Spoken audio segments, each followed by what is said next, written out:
Yeah, so, but what we're supposed to be getting out of this scene is that Mark is watching his parents fuck, and he's thinking about killing one of them with the butter spreader in his hand.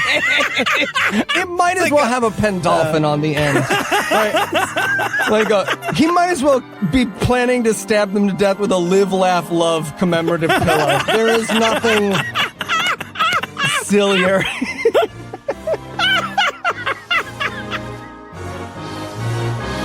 God awful movie.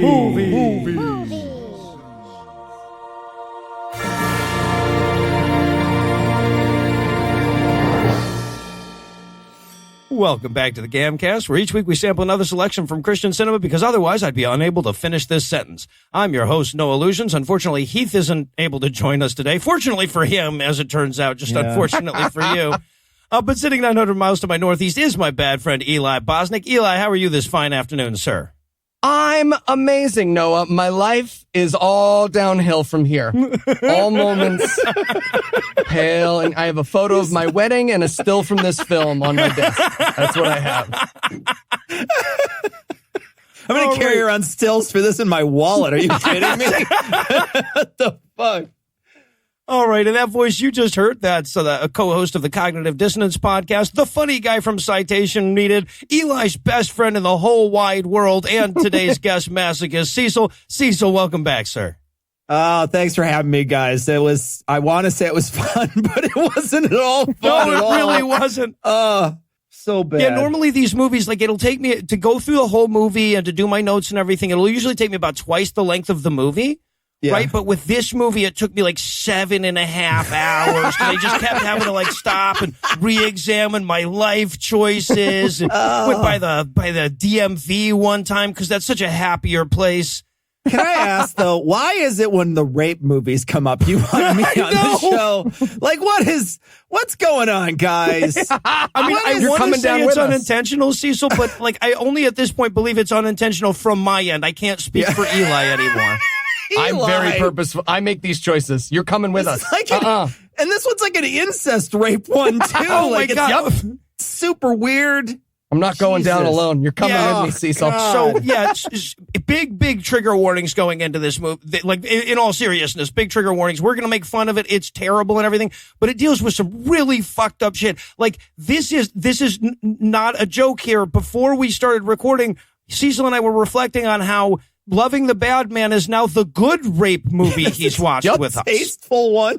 Yeah, right. The tasteful rape movie. Oh, Jesus, man. What the fuck? All right. So without further ado, tell us, Cecil, what will we be breaking down today?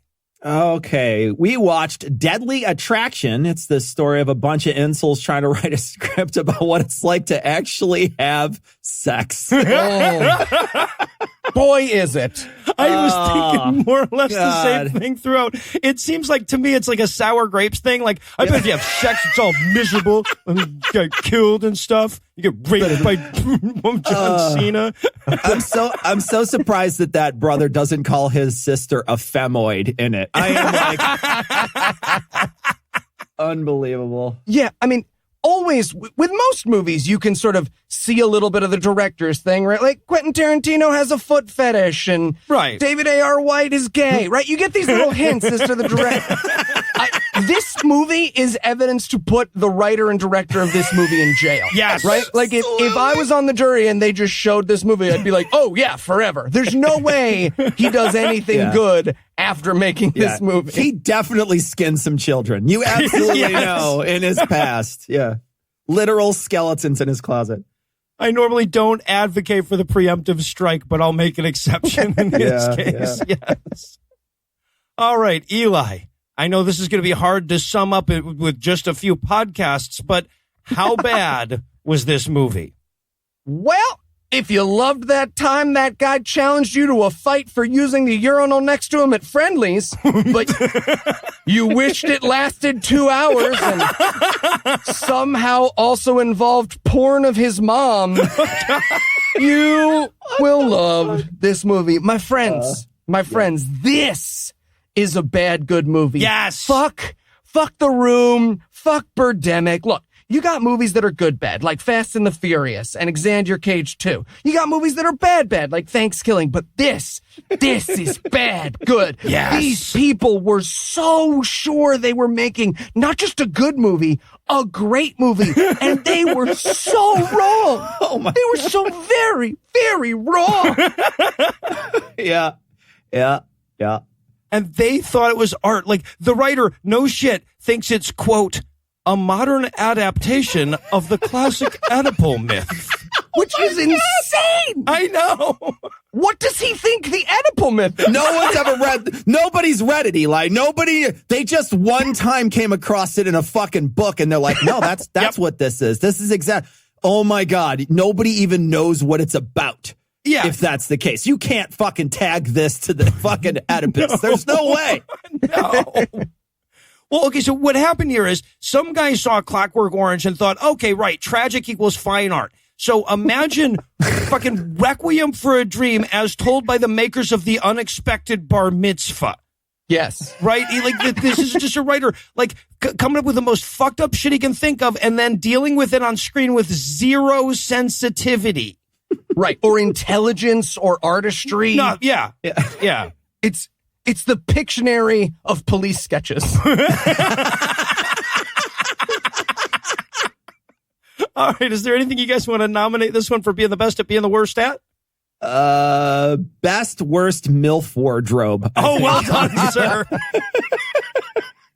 Well done. She's always in a cocktail dress. Like, the mom is constantly in a clubbing dress, and she's sitting on the couch in her clubbing dress, napping in her clubbing dress, coming home from work in her clubbing dress, getting a weird, creepy massage in a clubbing dress. There's a whole lot of clubbing dresses going on, so I'm going to go wardrobe on this one. Yeah, Ooh, I had a note somewhere in here that her wardrobe was picked out by a 13-year-old boy. Oh, yeah. Right? Because if it's not the cocktail dress, it's like some weird lingerie that she has no reason to be wearing in the moment.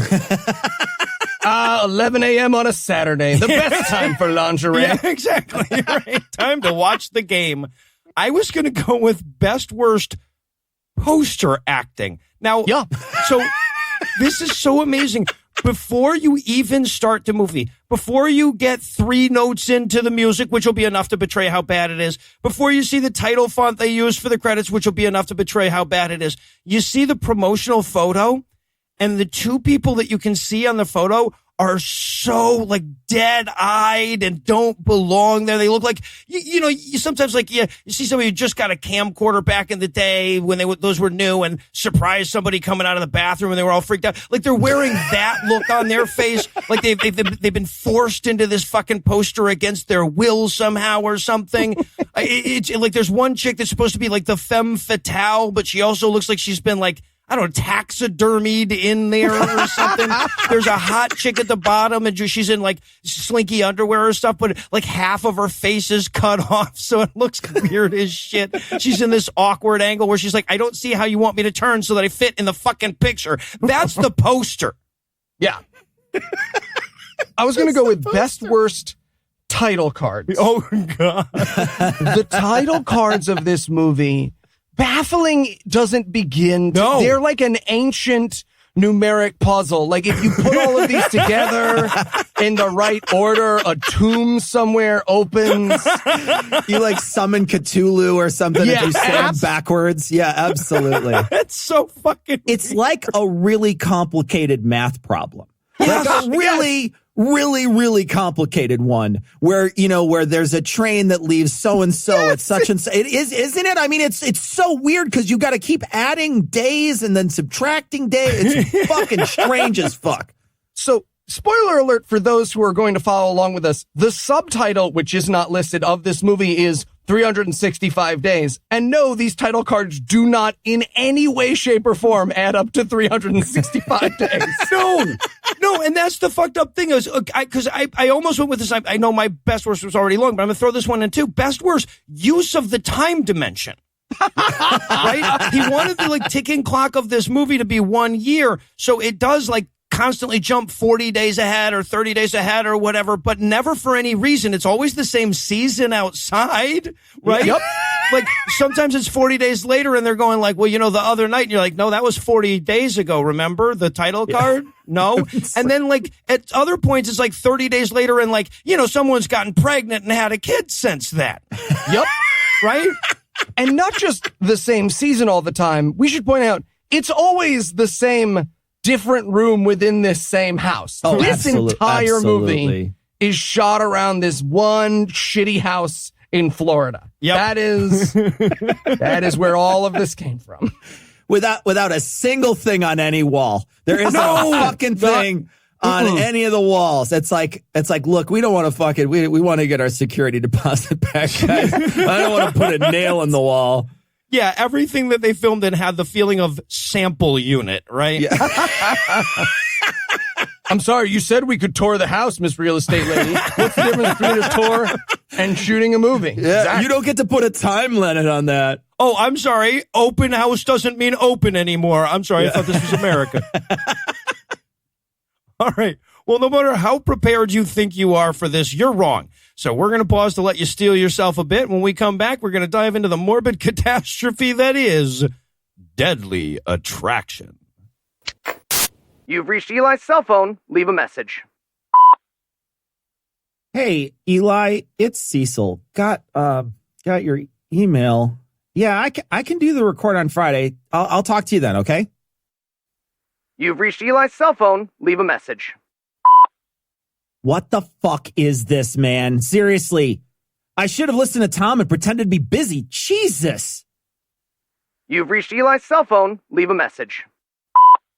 Hey, Eli, finish the movie. I wanted to give you a heads up. I'm going to kill you when I see you with my hands. I'm going to use my hands, a chair, pretty much whatever I can. Okay, talk to you on Friday.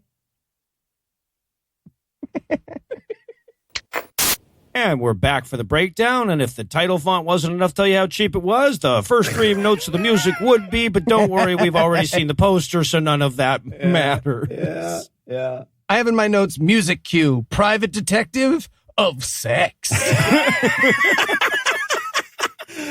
I like, too, that they didn't search out to find, like, anybody to do, maybe an After Effects bit or even a scrolling title. It's just Papyrus on the screen. Papyrus font. We spared no expense, everyone. Just so you know. I'm putting the over-under here at 7. Number of times the first screening of this movie was peppered with the refrain, wow, it's like a real movie. All right, now we're going to meet the star of the show, the title cards. So the first one says day 1. Now, this is day 1 of the movie, just not of a thing external to the movie. But we've got a family eating in the living room. And again, just right away, this movie's awful because, like, clearly they couldn't figure out a way to get all 4 of these people in the room and on camera at once. So the furniture's pulled out weirdly. One guy's just standing in the doorway eating a hamburger for no fucking reason. They're scratching forks on plates with pizza on them. They keep accidentally pantomiming even though there's real food. So true. Yeah, there's not a single TV tray in the room either. Like, everybody's like awkwardly sitting with a plate on their lap trying to balance like a burger and salad on their lap. Like they're trying to do the test from Men in Black or whatever. God. It's amazing. Yeah. All right. So we're meeting mom, dad, and their 2 adult kids that are, I don't know, like 9 years younger than them or something. Yeah. But what age does the movie think they are? I don't know. Old enough to drink, I think the son is, because right after this, he has a beer. So he's old enough to drink. I don't know how old the sister is. Right. Younger, I guess. I don't know. Yeah, I was going to say, the movie certainly wants you to think she's 18 plus, but it's all that matters. I got to say, though, the guy, the main character, the son, he looks like Donald Trump Jr. and Steve Buscemi's love child. Oh, like, my he's got God, a that's Donald perfect. Trump Jr. thing going on. And also kind of, he's a funny looking guy, too, at the same time. He looks like you left a 5th Wahlberg on the dashboard of your car for too long. Like, you get out there and you're like, oh, that was a good Wahlberg. That was a rental. Yeah, so, okay. And I love the way this movie tries to give itself backstory and shit. The scene opens basically with, they're all eating, and mom turns to dad and says, I'm so proud of you. You've stopped drinking and gambling. Exactly. Is what motivates you as a character. And then they, make out on the loudest leather couch. The star of this movie, without question, is the noises this leather couch makes. Yep. It is in the majority of the scenes, and it also has the majority of the dialogue. And as Eli says, they make out, but it's not like regular, just like a peck on the cheek or just a kiss. Like at a certain point, she puts her hand in his polo shirt and starts rubbing on his chest, like reaches into his shirt and starts. I thought she was going to pull her hand back and it was like slathered in butter. That guy looks so greasy. He looks like he's like a human lobster roll, that guy. Oh, in front of their children. Yeah. This movie makes it 0 seconds before it's like, huh? Yeah. All right, but they end the makeout session. Mom's like, I've got to go take a shower. So she goes up to the shower, and the son follows her so that he can peek in on his mom showering. That's right. While he does, though, my favorite part is the mom sets her food down, walks away. He's got his plate of food, and he's getting ready to leave. And the dad's like, where do you think you're going? You haven't finished your food. Now go back to that doorway and stand there until you finish it. Until you finish. You cannot leave the doorway until you finish eating all your food. Fucking stupid. Yeah, so he goes in to watch the mom, and I love this. Okay, so we get this 0.4 second tit shot, right? Yeah. By the way, we're a minute 33 in when a guy is checking out his mom's ass. Eli, you fucker. Coming with me. You're coming with me to the bottom of this barrel. So clearly this actor said, look, I'll do a boob shot, but only if it's tasteless. The director's like, okay, fine. So they get this tiny little boob shot, which, by the way, they will like show again. Like people will keep flashing back. This character will flash back to having seen that boob because he'll be damned if he wasn't going to get the full 1.2 seconds out of that 0.4 second clip. So this movie, I think, is legally revenge porn in California based on how often they show this woman's boob. And so he's watching her shower, and what the actor goes for as he realizes he's watching her shower is a, oh, what am I doing moment. But the performance he delivers is, oh my God, that is a huge mole. She needs to get that checked out yesterday. Yeah, when he goes in to go creep on his mom, he's going to go watch her in the shower, and he sets his food on the floor. And I'm not sure which I'm more offended by. At a certain point, he sets his plate of food on the floor outside. What the fuck's wrong with you? Also, his sister wants him to take her to the movies. Now, in this movie, like the sister, like he will like, whatever, he will hammer horseshoes into her flesh before this is over. Like we're supposed to believe that this guy is like a psychopath that's tortured her whole life. But yet when we meet her, it's like, hey, you want to go to the movies with me? Also, we need to talk about the word fuck and how it's used in this movie.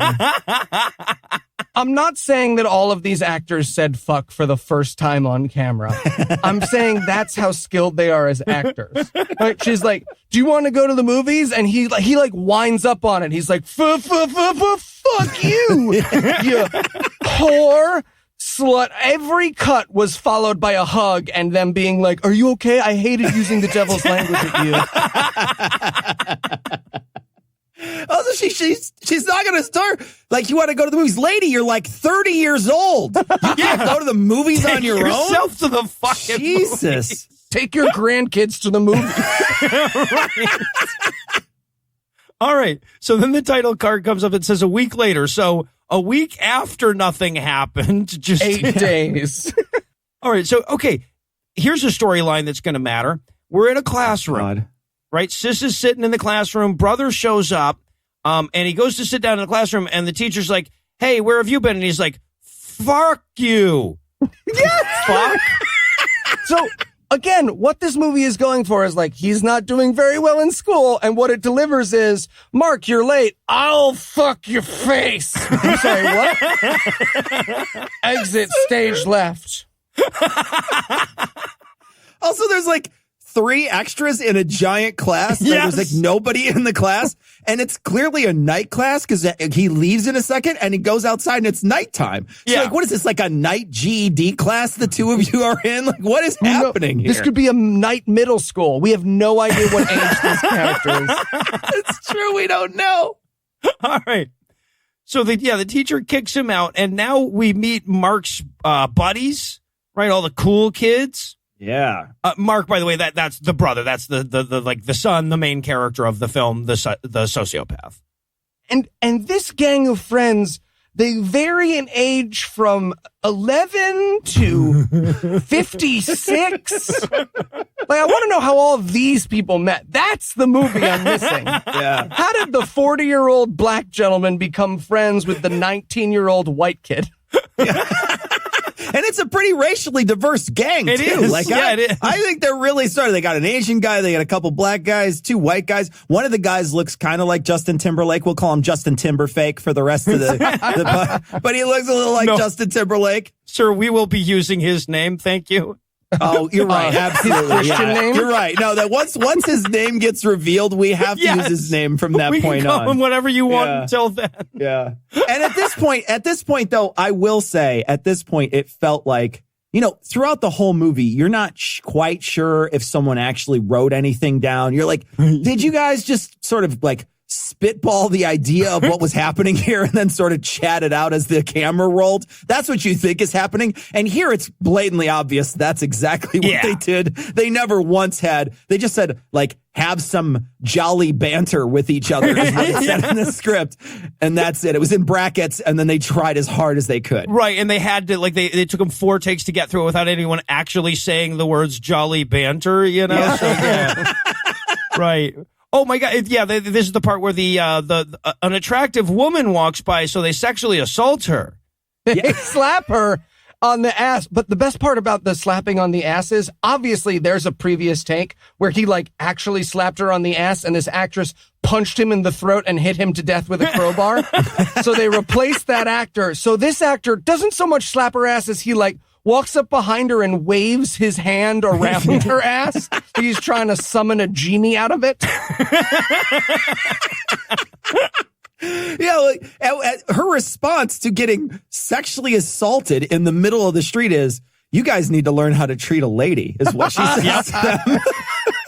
Bit of an I'm understatement. sure that happens. Yeah, that happens all the time. Yeah, that's exactly how life works, I guess. All right. So, and meanwhile, his sister, this character's name is eventually going to be Catherine, is in the park with her friend when a gentleman shows up who would like to have sex with her, and she seems down for that. It's, again, like, you want to get inside the mind of a street harasser. Here you go. It's a street harasser's movie, right? Because a street harasser thinks one character walking up and going, "Hey, sexy," works. Yep. Yeah. It's for the record, you at home, it's never worked. Ever, ever, ever. Oh, yeah, no, okay, so he's like, "Hey, sexy," and she's like, "Hey," he's like, "I've had my eye on you." She's like, "Well, why don't you have a seat?" And then the scene ends really fucking abruptly because the writer had broken out in a cold sweat at the thought of writing more dialogue. And then they say, "Tim Sand." 20 days later. Well, okay, right. Okay, now this is where the math puzzle comes in, right? Because you have to keep track of how many people are getting on the train and getting off, right? Because it says 20 days. Now, most of it'll say like day 40, day 70, but this is 20 days later, which is 1 week later than day 1. So this is day 27 or 28. Yeah, okay. I got you. I'm with you. All right, everyone's going to have to keep track. Yeah. All right. God. So 20 days later, the guy who walked up and asked her out on a date, he says, "Would you like to go on a date with me in 3 weeks?" Because the very next scene is him picking her up for this date. What are you doing in a fortnight? Yeah. And a half. I'm saying she's been getting the D from Marcus for 20 days at this point, guys. I don't think they've waited. I think this is the first time she's introduced to the MILF, the mom. You know what I mean? I think that's what it is. I got you. Yeah. Okay, and by the way, yes, you heard Cecil right. The fucking idiots that wrote this named 2 major characters, Mark and Marcus. Yeah. So Sis is getting ready for the date. Mom comes in and says, hey, Marcus is here to pick you up. And her brother walks in and just goes, fuck, bitch, slut whore. He really does. He's just like, I think the actor who plays Mark like has Tourette's, and this was some kind of like breakthrough performance for him. The writer was like, don't worry, we're going to blend it in perfectly. No one will know. God. And the mom's response is equally baffling with, how dare you use such language on your sister, is what she says. They never quite got to human words in this. Yeah, no. It's like the script was translated from Chinese. Like, it's like they ran it through Google Translate several times. Yeah, so he calls his sister a slut and a whore. Then he goes downstairs where Marcus is waiting. He says, hey, if you fuck my sister, I'll break your fucking neck. And everybody's like, he's such a card. Let's go. Yeah. The mom walks in. She's like, Marcus, don't listen to him. You go ahead and fuck the shit out of my daughter. You really just, hit the base. Her response is, don't listen to him. It's like, wait, you just heard your son. I'll break your fucking neck if you fuck my sister. And you're just like, oh, he's just playing. Oh, he's such a little lovable scamp, isn't he? Jesus Christ. It's like the person equivalent of that friend who has a shitty dog who's just in the other room like, and they're just like, he's fine. He'll settle down. And you're like, yeah, when you put him to sleep for killing a toddler. The dog's snapping at your face. No, he's good. He's good. He's a good dog. He's playing. Let him smell your hands. No. All right. No. I need No, we that. normally don't tell him no when he humps. We just let him hump. We don't step in. Oh, God, we found Mark's origin story. All right. So then I love this, too. They give us a title card that says later that evening in case we don't pick up on the context clues of them being on the date that they were leaving for. Yeah. And the gang's space work to open this scene is amazing. What do you think they are doing? One guy is sure this is a barbershop quartet, and he's the hype man. I don't know what the other four think. One of them reaches for a cup, and space works just in front of the cup, and then laughs. It's the craziest and most beautiful thing I've ever seen. It's like he goes to pick up the cup, misses, and then is like, ha ha, missed the cup again.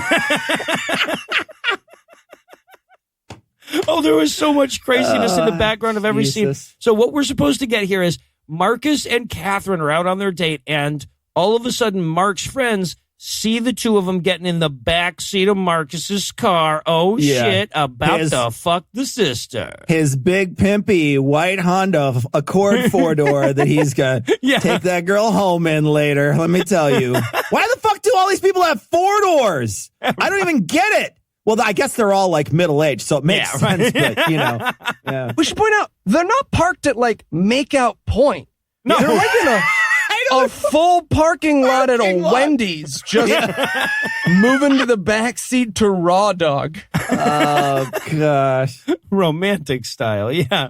So the friends call Mark. They're like, hey, man, somebody's about to fuck your sister in the Wendy's parking lot. Well, no, he can't actually call, though. Oh, right. He has to steal a phone first from somebody else because his phone is shut off. A very large plot point we want to reveal now that his phone is shut off. It will be very important later. It will be resolved.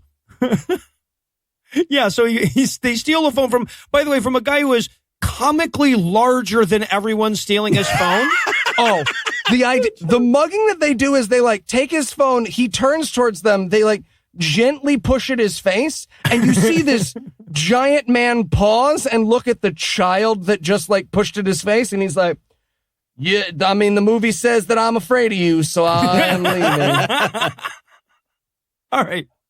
So Mark shows up to some ominous music because he told that dude not to fuck his sister. Now, I want to just really quickly though. If you listen, I listened to this on headphones, right? So I was watching it on a computer, and when you listen to it on headphones, they're making out in the back of the car. You get these serious suction noises going on. Yeah. But at one point, the guy turns to the girl and he says, "Your hands are cold."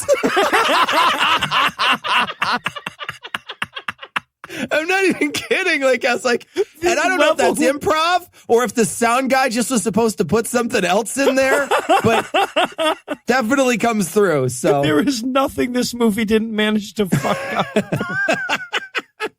It's so amazing. All right, so Mark shows up with his sledgehammer. The very best street fight weapon you could possibly imagine is a sledgehammer, by the way. Literally. Yeah. Well, what happens is when you push someone with a sledgehammer, they get bloody. The only possible description of what he does with that sledgehammer is he pokes Marcus with it. I think he knocks his jelly sandwich onto his chest. I think that's what happened. He spills his chocolate syrup. That would make a lot more sense, yeah. But anyway, so he pulls Marcus out of the car, pushes him around with the hammer, and then drags his sister away, right? Yeah. So then we get the quick scene of her calling to find what hospital he's in. Exposition phone call. Hi, Tanya? Yes, I did leave him bloody on the ground. What do you mean he's mad at me? Okay, let me write this down. Crazy, badly set hospital road. Doesn't it all look like a hospital? New York. That's exactly how long she wrote for, too. Yeah. It's like 45 seconds. She's holding up the paper and she's like, hold on, let me write it. No, can you spell that really quick? I need to, no, is it 615 or 516? Which one is it? She spends 35 seconds writing down the address. And okay, so she goes to find him at the hospital. As she walks by, mom and dad are dry humping in the living room some more. Yep. And then Mark happens by and Metal Gears them? Yeah, okay, that's exactly I wrote. He throws a rock to distract them like they are video game guards. And why? There was no reason for this. None.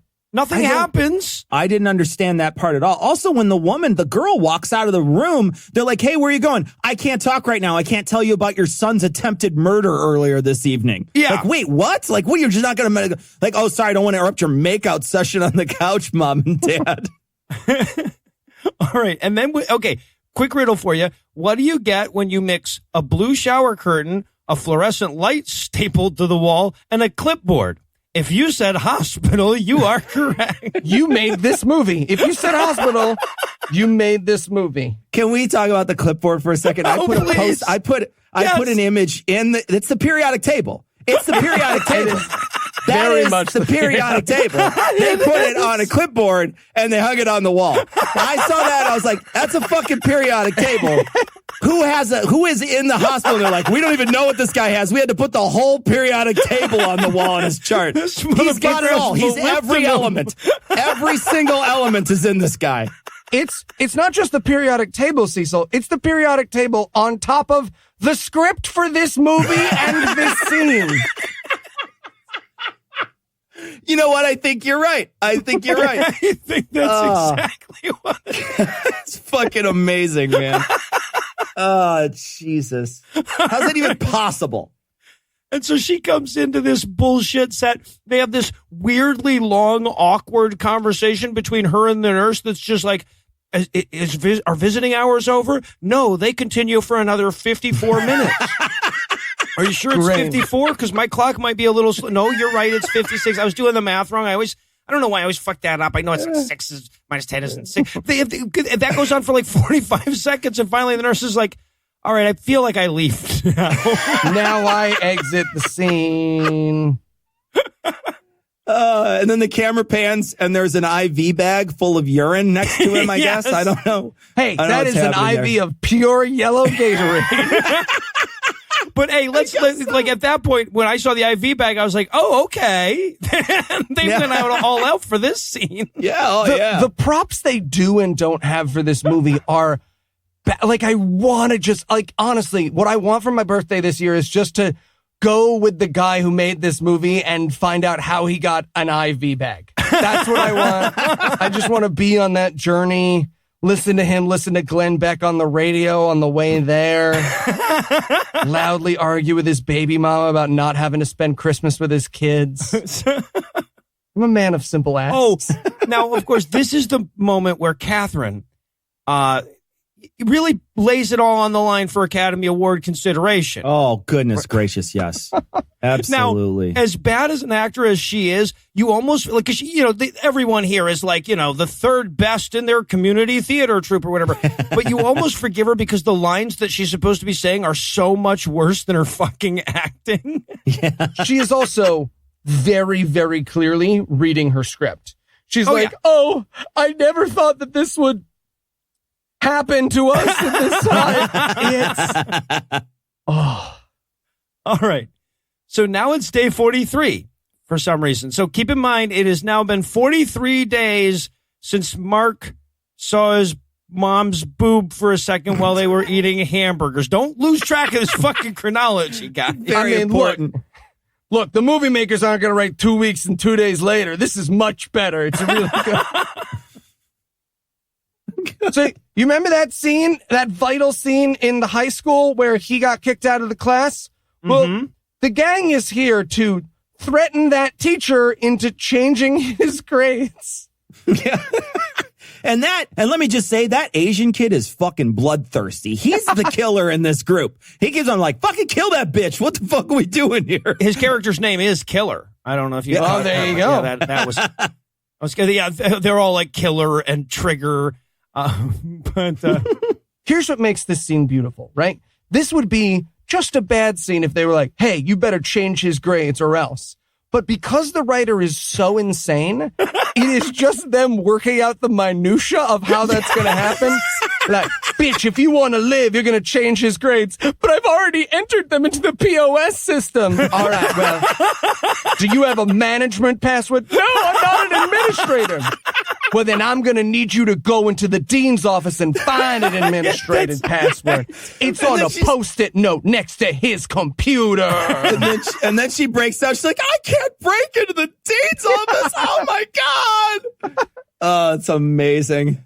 And it's important to note that this never comes back. This is the end of this storyline, right? I expected, like, if they had spent another 15 minutes on the heist where they had to drop her into the records office, Tom Cruise style, and just to catch her sweat, it would make no more or less fucking sense. We never see her again. Never see us. Yeah. And the other thing, too, is that these guys are so fucking stupid. She could have just turned them and like, oh, you want to grade change, and just turn and wrote on someone else's test, A+. There you go. There you go. Yep. Okay, we're good. We're good. So long, guys. And then call the police. Yep. She could have written an A+ on the board and it would have been fine by now. These guys are so stupid. This is the first, but definitely the last time in the movie that the movie was disturbing, not because of its content, but because there was no fight choreography or planning. Oh my gosh. They're just swinging this prop gun around and I'm like, head. Oh God. Like very clearly shoving this actress when she's not ready and then being like, oh, Mrs. D, are you okay? Yeah, right. All right. So now it's 60 days later, and not day 60, guys. 60 days later. That would be day 103. Keep up. Okay. All right. Day 103. All right. So mom and dad are fucking. Uh-huh. We watched them fuck for so long. It's a lot. It's a lot. I've watched a lot of people fuck, like a lot.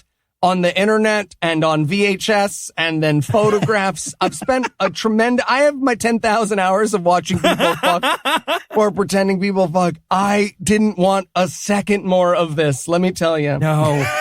Well, and it's what they're saying to each other too. At one point, the mom's like, deeper. And I'm thinking, who doesn't use the whole thing? Like, who goes in and is like, no, I'm saving some for later. I'm not going to use it all. Back. Yeah, I'm just going to use part of it until for she flanking asks. maneuvers. Because I'm a gentleman. Yeah, so, but what we're supposed to be getting out of this scene is that Mark is watching his parents fuck, and he's thinking about killing one of them with the butter spreader in his hand. It might as well have a Pendolphin on the end. Right? He might as well be planning to stab them to death with a live, laugh, love commemorative pillow. There is nothing sillier. All right. So, but that scene ends, and now it's time for the family meeting. The family meeting, guys. They need to go over him watching them fuck and murdering his sister's boyfriend. And also the chore wheel. Yeah, right. Yeah, right. So they gather all the kids together and they're going to argue with him about the grade he got in school because you only get the one. Yeah, it's an A in all of school I got today. Yeah, exactly. The whole school gave me an A. My grade for the school was A. Yeah. At a certain point, the dad says something, and I might be skipping ahead here. When the dad asks him, he's like, what is this I hear about these other things you've done? Yeah. He says, what is this I hear about these 4 felonies you've committed? Right, yes. What's this I hear about committing felony assault? And yeah, this is the first time you've talked about it. It was 40 fucking days ago. 60, no less. Thanks. We can get around to that now. Yeah, 60. I'm sorry. I'm losing track of the timeline. No, I'm sorry. I apologize. They were very explicit, too, and I apologize. Yeah, no, I have a chalkboard here that I can send you a photo of. This make it a lot easier. But yeah, he's getting a stern talking to about the felony assault and attempted murder, I guess. Yeah. Yep. Yeah. All right. So he's mad at his sister for snitching on him. So he attacks her, which is when Dad figures out how to solve this problem once and for all. Fight me in the storage unit. Who just has a random storage room? In Okay, no, I have so many. That is the least of questions. Thank you. I have. He's like, you're going to go fight me in the storage unit. And Mark's like, absolutely, can't wait. And then he turns to his wife and he's like, don't worry. When I was a kid, my dad did the same to me. It was a really great bonding experience.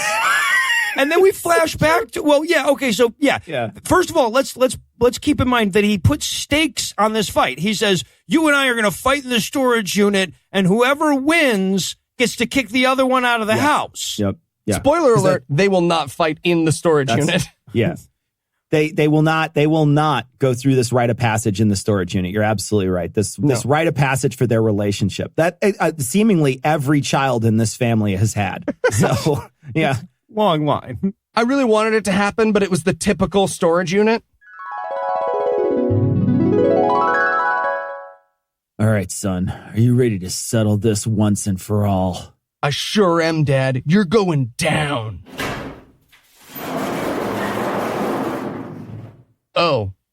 Yeah. It's a little full in here. Yeah, I'll say. Well, we could still maybe fight in here, though. Can we? There's not like a ton of room for us to fight in here. Yeah.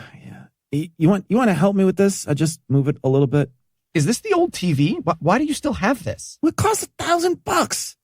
Sure, but like we have a new TV. Just help me move it, please. There are like 5 bikes in here. Yeah. Do you want one? I got extras. I don't really bike. Well, you should. It's good for you. It's yeah. good. I know. I hear that. Yeah. Bike to work, maybe. I don't know. Yeah. I could. All right. So, fight to the death. Yeah. Let's do that. Oh, is that my sled? Oh, wow, it is. Oh, that brings me back. Rosebud. Oh. That honestly would have been a hell of a lot better than the fight choreography. No kidding, right? But I just want to reemphasize that if you own a home, you're allowed to kick people out of it. You don't have to do like a trial by combat on this. You don't have to put your wife and your daughter on the line as collateral or anything. Yeah, you don't live at One Thunderdome Lane. You know, what the fuck? All right. So, yeah, we flash back momentarily to Dad's storage locker gladiator battle with his dad. Oh, God. Yeah. That is awesome, too. That choke scene, where he chokes his son and the son goes, and it like powers down. That's fucking amazing. This moment gave me so much anxiety because these actors were really just, he was like, and fight, but don't hurt each other. I was just, again, the movie wanted me to be like, oh no, a fight. And I was just like, oh no, please, there's so many corners. You gotta. Yeah, Jesus. so we have finished the flashback and modern day dad explains to modern day mom, it's okay, I'll fight him, I'll choke him out, then he'll go off and talk to a pastor or something and turn Christian. Trust me, it works every time. Literally. All right, so now it's the 62nd day. I think it's 41 days earlier. 62nd day. Wait, it's earlier now? They've gone back in time?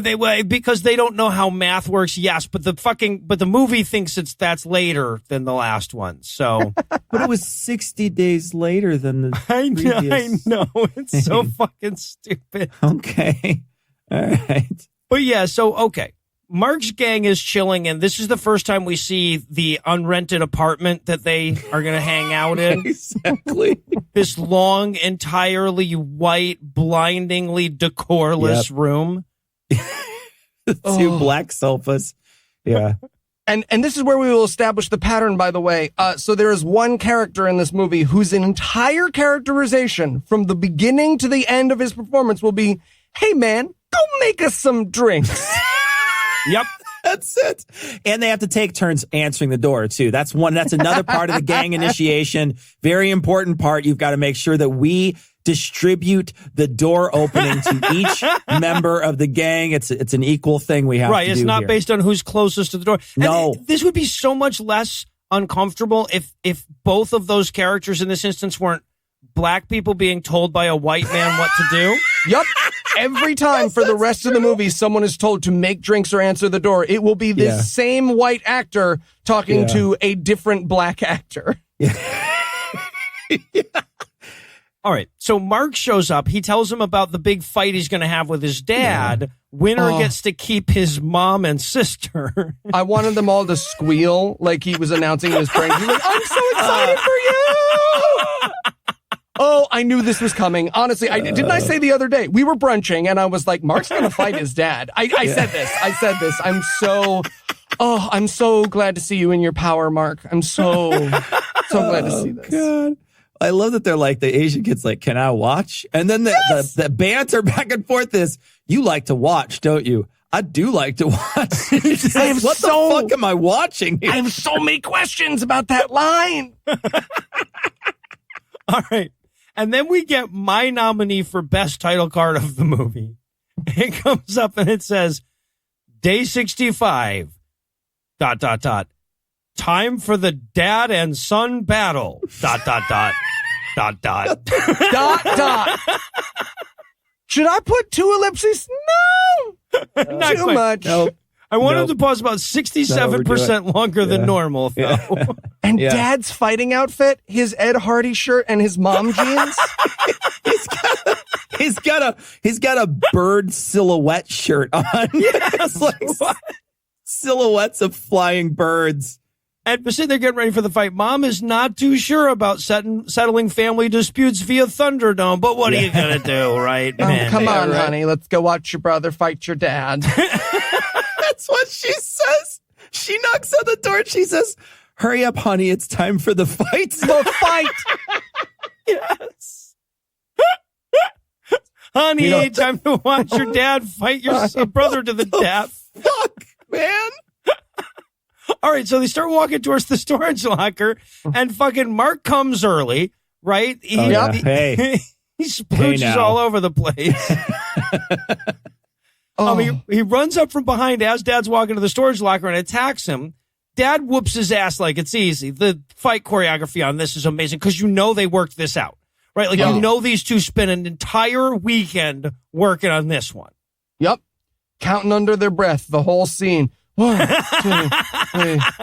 It is parry thrust. So he knocks him out, and then he goes to wake him up. He's like, get some water to wake him up. 1, that's not how being knocked out works. No. 2, there is so much water. She comes out with the aquarium. Here you go. She comes out with a pot. Way too much water on this actor. Yeah. He is and the actor, by the way, absolutely notices. Like, he's like, bleh, and he starts to do the wake up thing, but there's 4 more gallons of water to pour on him. He is soaking wet for the end of this scene. He's getting waterboarded at the end of this episode. Absolutely. Absolutely. All right. So now we head back to the sample unit where the gang hangs out.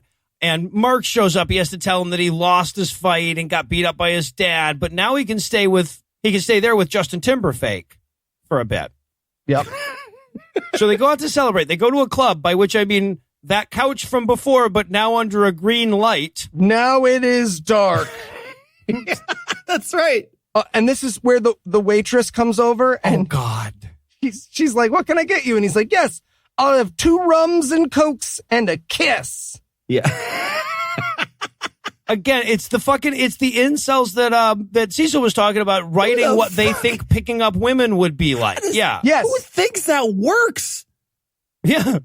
Like, what asshole out there is like, yeah, no, all you have to do is just ask for it, and the women can't help but give it to you. It's like this movie was written by aliens whose only other contact with humans was Roosh V. That's what this movie... And there's no other extras in the entire bar at this entire scene. There's no other extras. It's just them standing in front of a wall. And when they do finally get to a bar in a few seconds, there's nobody else in this bar. That's it. It's just them. They could not afford a single extra for any of these scenes. Yeah.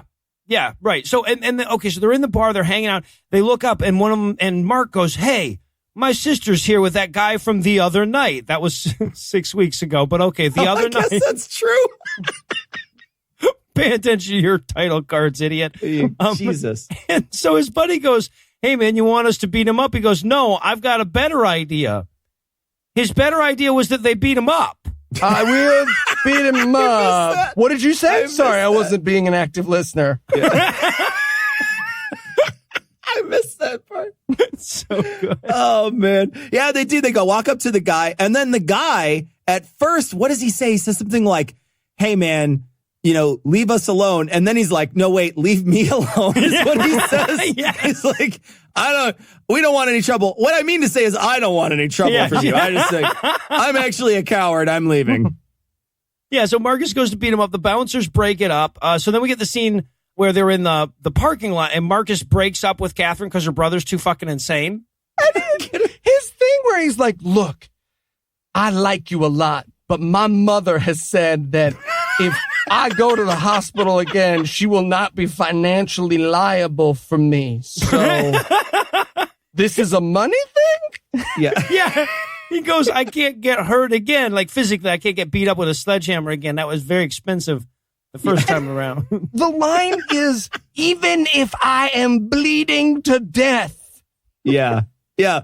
What does that tell you about our medical system here in the United States, right? Moms won't even pay for their bleeding to death children to get better. No, don't get me wrong. I'm willing to get hit by a sledgehammer for you again. Yeah. I just can't afford it. Yeah. Those premiums are killing me. All right. So meanwhile, okay, now we go to a different club. The boys are hanging out talking about how sexy the women that we can't see off screen are. Oh, man, there's so many women here. You said it. And the same waitress comes over. This is a different club, but yes, it is the same waitress. It's the same waitress. She has a ponytail now, so you won't notice, but yes. She would like to know what they'd like to drink. And Noah, would you tell us what Justin Timberlake responds?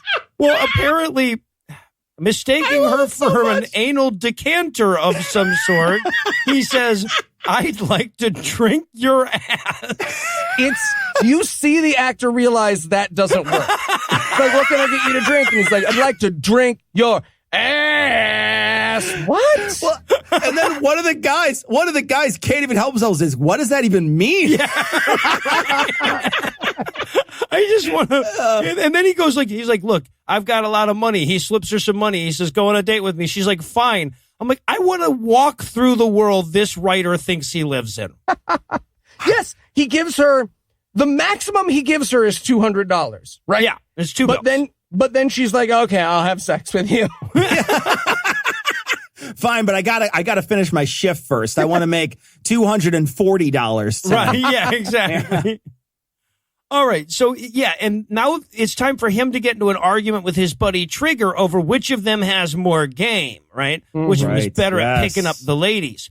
Right. So Trigger decides to take up the challenge. He's going to go pick himself up a hot chick. Now, we only see them talking from a distance because the writer would be damned if he was going to try to write more pickup lines. I mean, I think he'd pretty much nailed it with the "drink your ass." How was he going to go up from there? So he picks up a lady without giving her $200, brags about it, and then wanders off to fuck her. Yep. Oh, they awkwardly kiss first. So they stand in front of everybody. They awkwardly kiss. And then one of his hype men in the back says, playa, playa, playa, on repeat for about 6 minutes. Like he's a phone alarm that Yeah. you're like desperately trying to shut off at the opera.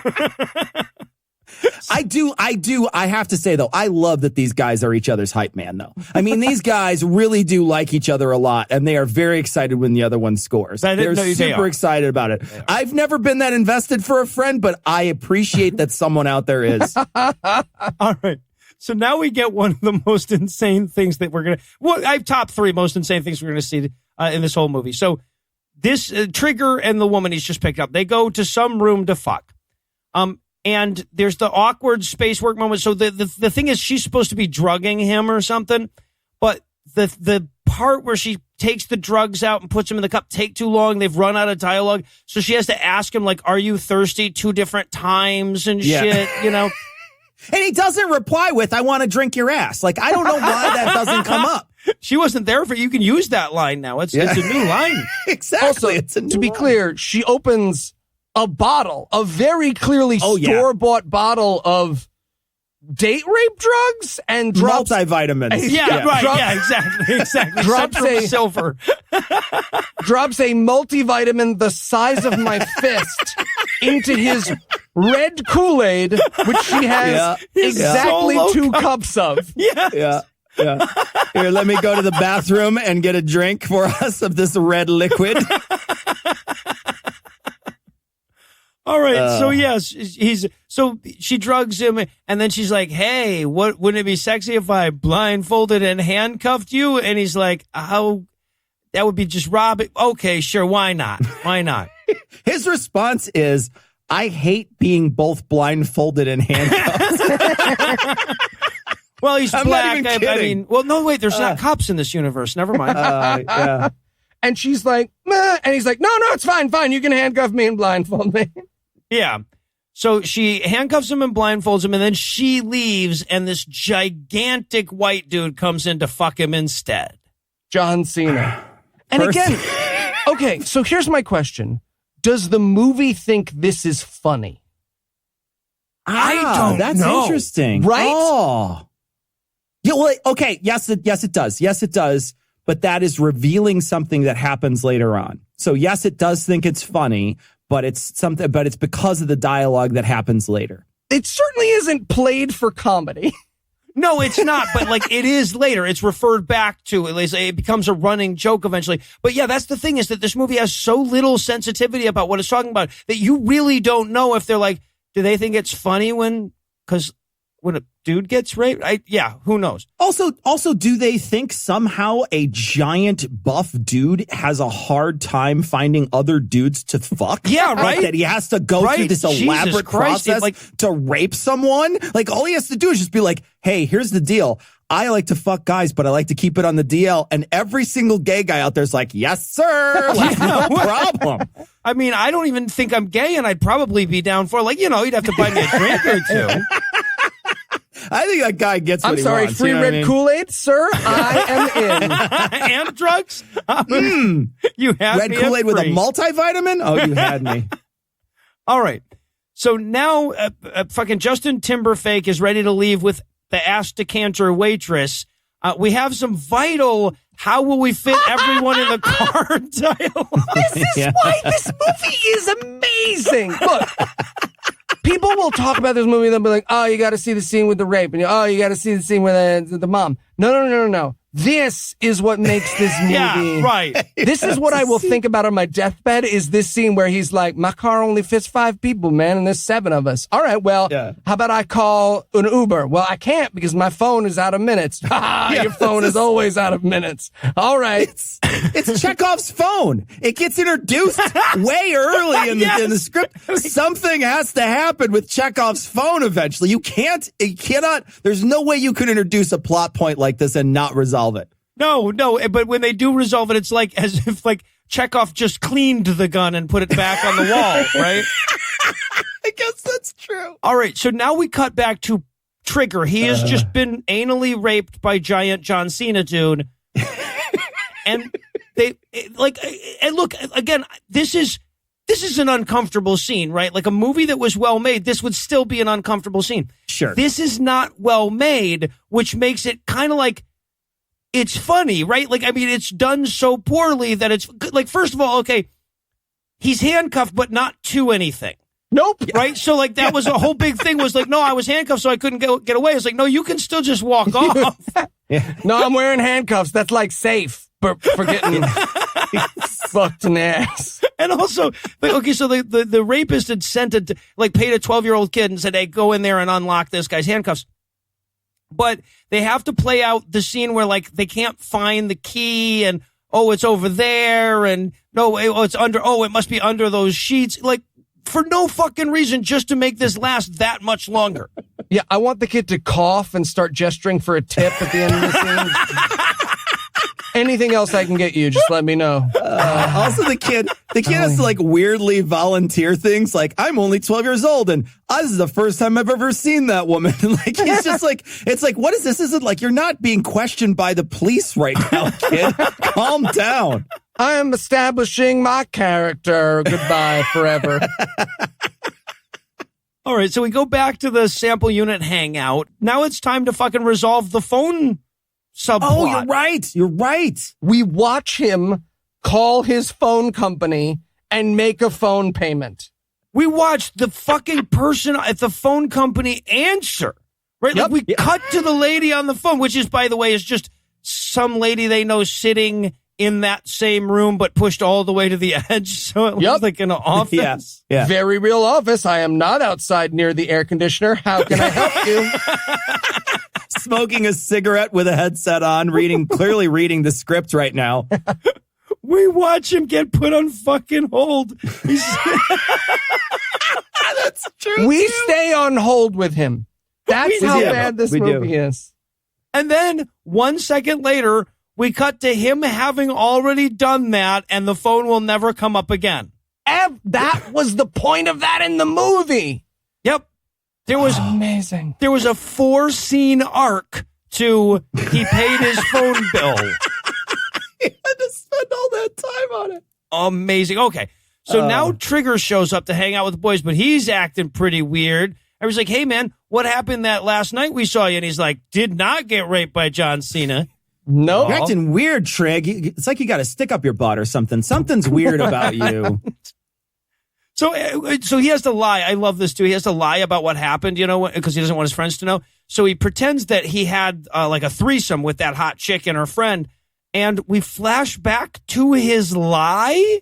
Because they wanted to shoot a threesome scene? Yep, exactly.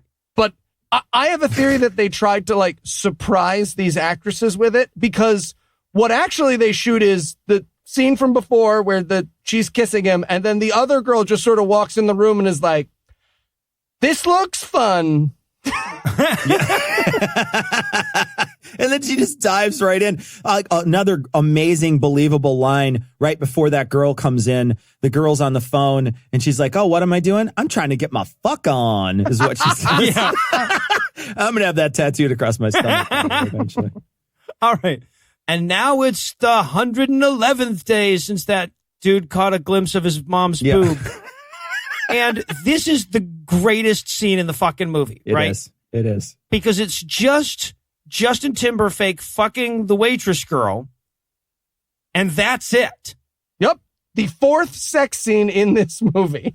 It's not the waitress girl, guys. Oh, no? It's the phone lady. It's the lady that was on the phone the previous scene. Oh. They're talking about being put on hold. Like all the conversation you can't really hear, but if you have headphones on, you can hear what they're talking about. And she's like talking about how I'm glad you finally talked to my boss, and after you got put on hold, like they're talking about the hold conversation. Oh, Jesus Christ. So we're supposed to believe that he's so good at paying his phone bill that he managed to fuck the girl that put him on hold 51 days later? You're supposed to believe that. And this is the scene where they name him. Yes. This is where this is finally where the scene where they give him a name. What name do they go with, Cecil? They call him Timster. Timster. Some people call me Timster. Yeah. Every time they said that for the rest of the movie, I had to pause and wipe tears from my eyes.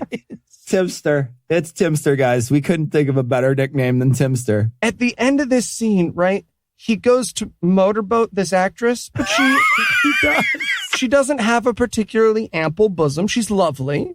Yeah. So instead, he just grates his face across her ribcage to the horror and discomfort of everyone involved. Yes. All right. So with that very important scene out of the way, we fast forward to day 161. Oh, God. We get mom coming home. Mark sees her in the yard. He wants to make up with mom and dad and come back to the house now, but dad would never allow that. Hey, Mom, I got you this dirty old picnic basket. I didn't even know what that was. By the way, this entire scene, there is a guy who is like, I don't give a fuck about your movie. I got to get in the car. He's just walking through the background. He's just taking shit out of the fucking back seat, putting it in the front seat and shit. Oh, he was so much more interesting than the dialogue. Yeah, and he doesn't want to move. She's like, he comes up to his mom. He's like, Mom, I just miss you. And she's like, well, I don't think you can come back. He's like, I don't want to move back in. I just want to, kind of have a maternal relationship with benefits. That's all I'm looking for here, Mom. Come on. You can't turn me down, can you? So mom goes inside, tells dad that Mark was outside and wanted to like be their son again. At which point, because of course, anytime these two are on scene, they have to start making out like gross 14-year-olds or something. She sits in his lap. She comes inside and sits in his lap.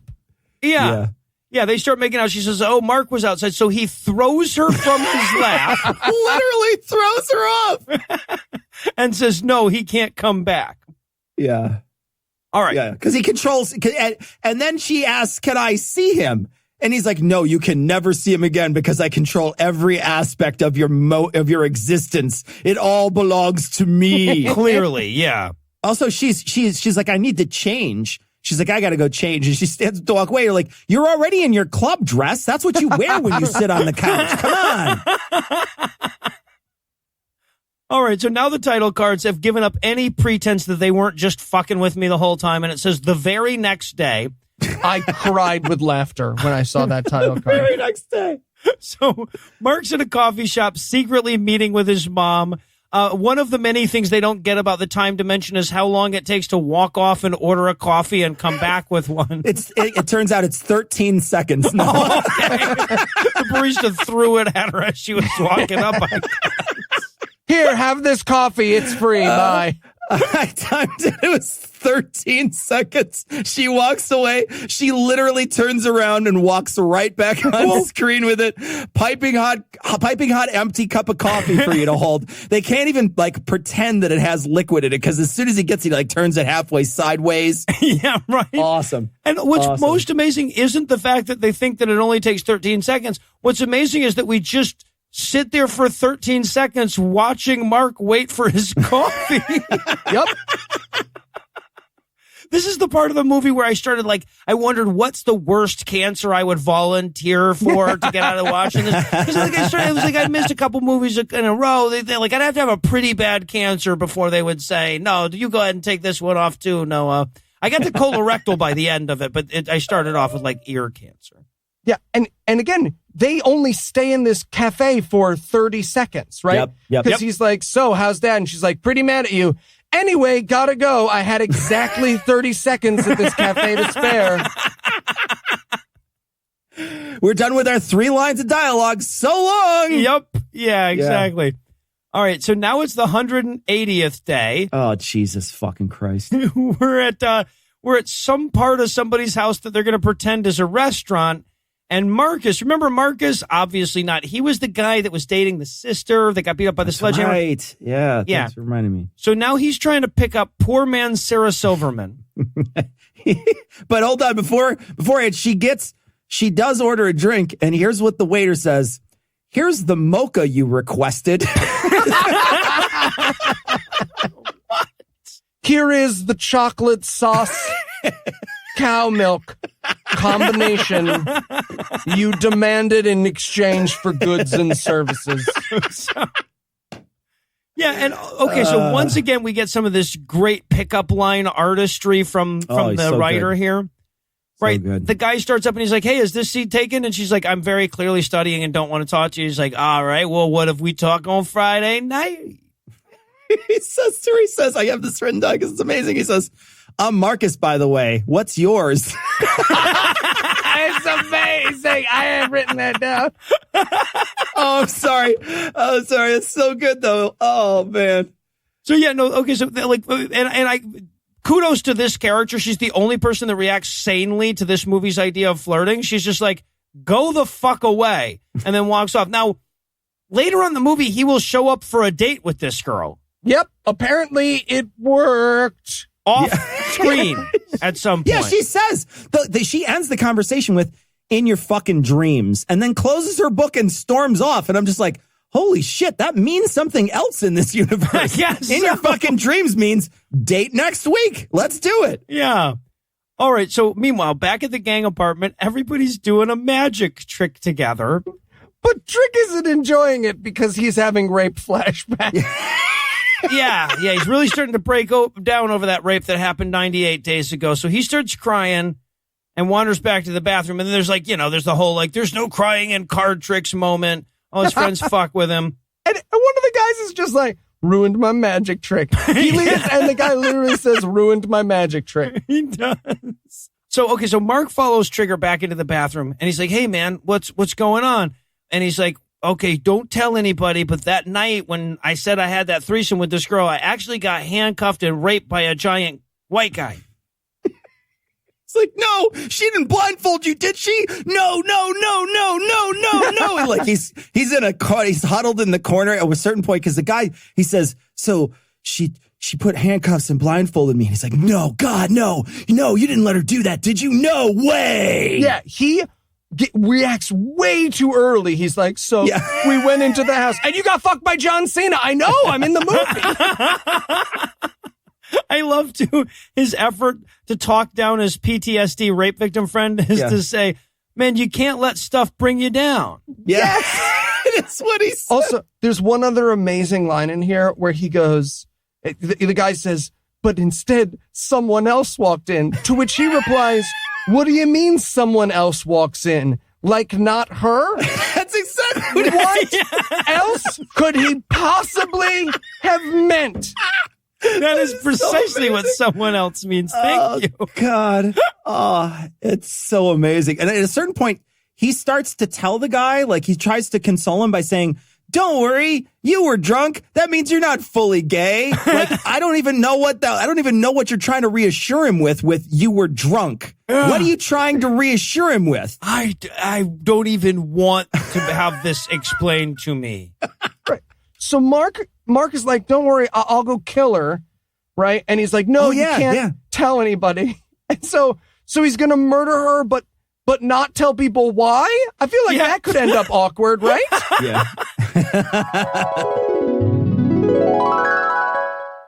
Please, no. This is for Trig. Whoa, dude. You just shot that lady who had sex with Trig. Oh. Yep. Why? I was, just cuz. Just cuz? Yeah, Did she do something to Trig? What? No, she, well, actually, you know what? She fucked him too good is what she did. So I shot her. Hold on. You shot her for fucking Trig too good. That is what I came up with. Yes. Uh-huh. Okay. Good thing the cops don't exist in this universe, huh? Right? All right. So, and by the way, if we're wondering what a great guy Mark is, he walks out of the bathroom and he immediately turns to all the friends and goes, "Man, you ain't gonna believe this shit. Trigger got butt fucked by some dude at the party that night."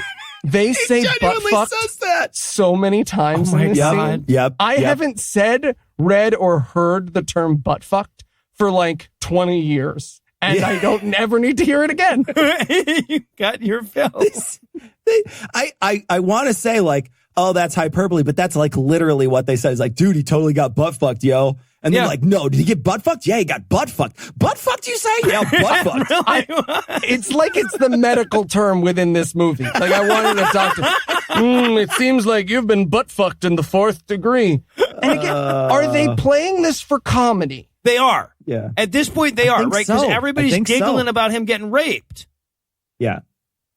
And then they come out, the guy comes out and gets mad, and then they have like a hug fight for a minute. There's like a weird, awkward hug fight where like one guy's trying to hold the other guy back, but they clearly don't want to touch each other. And so they're kind of doing that mime thing where you press a hand against another hand. You know what I mean? Like it's like they're both locked in a box, but those boxes are slowly collapsing in on each other. It was a really strange moment in this movie. Yeah, I mean, it played like, have you ever like gone to fight somebody and like assuming that everyone was going to hold you back and then they didn't?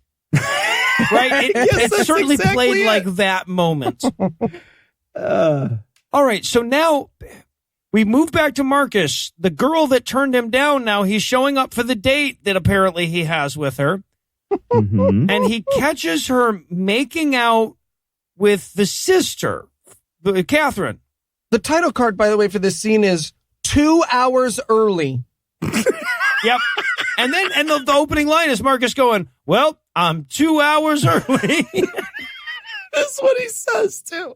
So studying chick and sister chick are making out because that's right. The director wanted to convince the two of them to do some lesbian stuff. Yeah, right, yep. Right. And by the way, Marcus responds to this by saying, wait, when did you say you were gay? Do you have to declare that kind of thing? Yeah, is it like customs? You get a special stamp in your passport for it. Yeah, absolutely. All right. This is where I came up with my meta theory for this movie. Are you ready? This is my theory about this movie. This movie is made of a combination of old porno scripts they found, like gay porn, straight porn, incest porn, and they just like cut out all the fucking and turned it into this movie. Well, most of the fucking. Yeah, no, right. I love that in this scene, they pronounce loudly, do you want to have a threesome? Like they say that out loud. They're like, do you want to have a threesome? Yes, I would like to have a threesome. And then they look at Marcus like, fuck that shit. And I'm like, what is wrong with you, you idiot? Because Marcus is like, not for me. Yeah.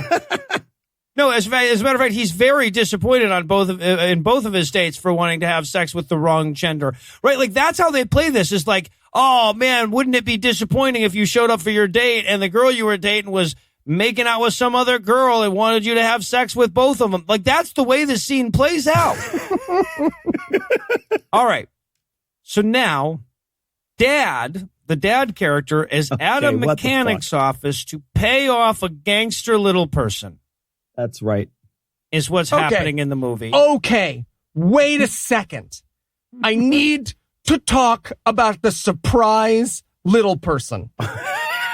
This movie surprises you with and never acknowledges a little person. Right. In what way are they supposed to acknowledge him, Eli? Oh, you're a little person. That's what you do. You acknowledge when there's a little person in your movie. So what I found most baffling about this wasn't the fact that there was a little person in it, was the fact that like all of a sudden the dad character has a $40,000 debt to a gang that hasn't come up until this point and is about to get killed over it. This will never come up again or have more context. No, he's going to get killed. He's going to get killed for it. Why is he going to get killed for it by the little person? Because he's a little short. That's why. That's why he's going to get killed. And then Mark appears and is just like, oh, you can have my share. And then I will give you the rest of the gang that we are all in. Yeah. And so mob boss is like, all right, that's cool. Then I won't break your dad's leg. But he does make his chubby bodyguard make him kiss his son's feet, though, before he leaves. He's like, chubby bodyguard, can you contort my this person here onto the ground and make him kiss his son's feet? And the chubby bodyguard complies. Yeah. So they can't quite do it, though. So they just sort of jerk the dad around by his jacket for a little bit and then abandon it.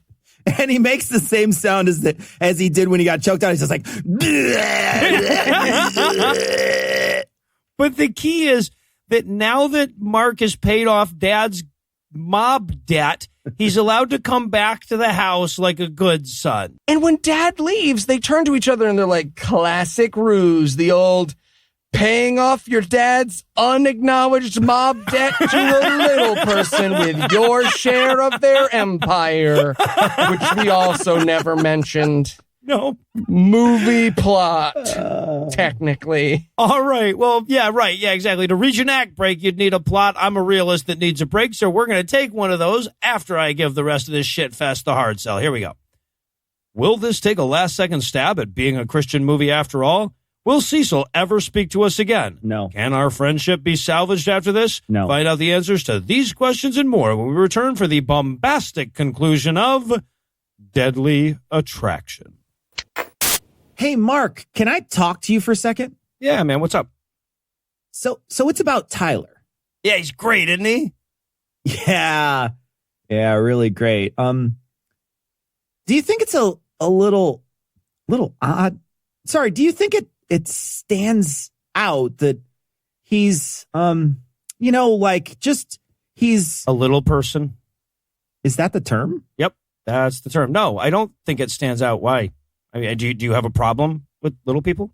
What? No, not at all. It's just that I think it feels, I don't know, I want to say surprising. Surprise. Is that the word I'm looking for? Because he's a little person. Well, maybe. I mean, I'm not just. No, yeah. You think we should warn the audience? Oh, watch out! Here comes a little person. And 4, no, 3, it's fine. 2. Okay, you sure? No, you sure? I mean, fine. we'd hate for our audience to accidentally think that little people are just human beings that are as much deserving of respect. I'm sorry. You're right. Sorry, I brought it up. Right. Hey, fellas. Oh, hey. Hi. I was thinking for my scene, maybe I could wear the stovepipe hat. You know? Like, that's my gangster thing. I wear a big stovepipe hat. Seriously? What? Yeah, what? No, never mind. It's fine. I'm the stovepipe gangster. You're so cool, dude. Right? And we're back for more of this shit. And we're going to start off 220 days after the inciting titsident. But the title card wants to spice it up again a bit, I guess. So instead of saying 222nd day, it says, it's the 222nd day. This is where I realized that the reason all of these title cards are so insane is because someone wrote them all out and then they were like, this is boring. It just says the same thing over and over again. Yep. They were considered in isolation. Yes. All right. Oh, this scene is so good too because their family's all hanging out at home. Mom, Dad, and Catherine. And Catherine and Mom are talking. Dad gets a phone call, but they don't know how to mic that. Right. So he just starts moving his lips, but not talking. Just and nodding at the phone too. Yes, He does that several times. Yeah. And also the dialogue again between the mom and the daughter is, are you not going to talk to me? Do you not want to socialize with us? That's what she says while they're sitting. And she's like, I'm just busy. I'm on my phone. Oh my God. No one can improv anything in this movie. It's so sad. I am here with hands and feet all the days. You wonder if these people talk, right? Like just in regular life. Right. Or if they're kept in Plato's cave in between shoots or something. If you told me that this was like the project of an ESL class where something horrible had happened halfway through the year. All right, but after Dad gets off the phone, they learn that Mark is going to move back in. Mm-hmm. And she's like, "That's bullshit. You shouldn't let him move back in." And I'm like, you're 31, so maybe you just work shit out for yourself. Why don't you just cash in your 401k? You'll be fine. And then she storms off, throwing her blankie in Mom's sandwich. That's how she leaves the scene. Yep. She takes the blankie that she's had since she was a little baby that she has to sit on the couch with and throw it in Mom's sandwich because they still haven't got a TV tray yet. All right. So now the title card cuts in and says 223rd day. Oh, Mark God. moves back home. So I'm pretty sure we've circled back around to nothing having happened now. All right, so, Sis is stressing out because Mark is homicidal. Mom and Dad are, of course, mid-foreplay when the scene with them starts because the scene with them is starting. Yep. And he goes into, rub it in / choke fight her for a sec. And again, like, the acting of this movie is not what worries me. It's the total lack of fight choreography. Because when he goes in and starts to choke her, he just actually chokes the actress for a second. So she like stabs him in the rib with her elbow and he's like, ow, okay, grr, grr. Yeah. And so he chokes her and says that he's going to kill her and she better not piss him off. And then he walks away and we spend like a minute and a half with her timidly checking the door to see if he's gone or whatever. Unsure of what she was going for, but the choice I'm getting was that shellfish bad? Oh, that shellfish was definitely bad. And she's also in her room with a sofa. Like, she has a sofa in her room. Like, lady, you have all the furniture. You can move out anytime. All right. So now the title tells us, or the title card tells us that 240 days has gone by. This is the hooker scene, isn't it? Yes, it is. Okay, all right. Yeah, so Mark is to say he's got a plan, you see, on how to get his dad out of the way once and for all.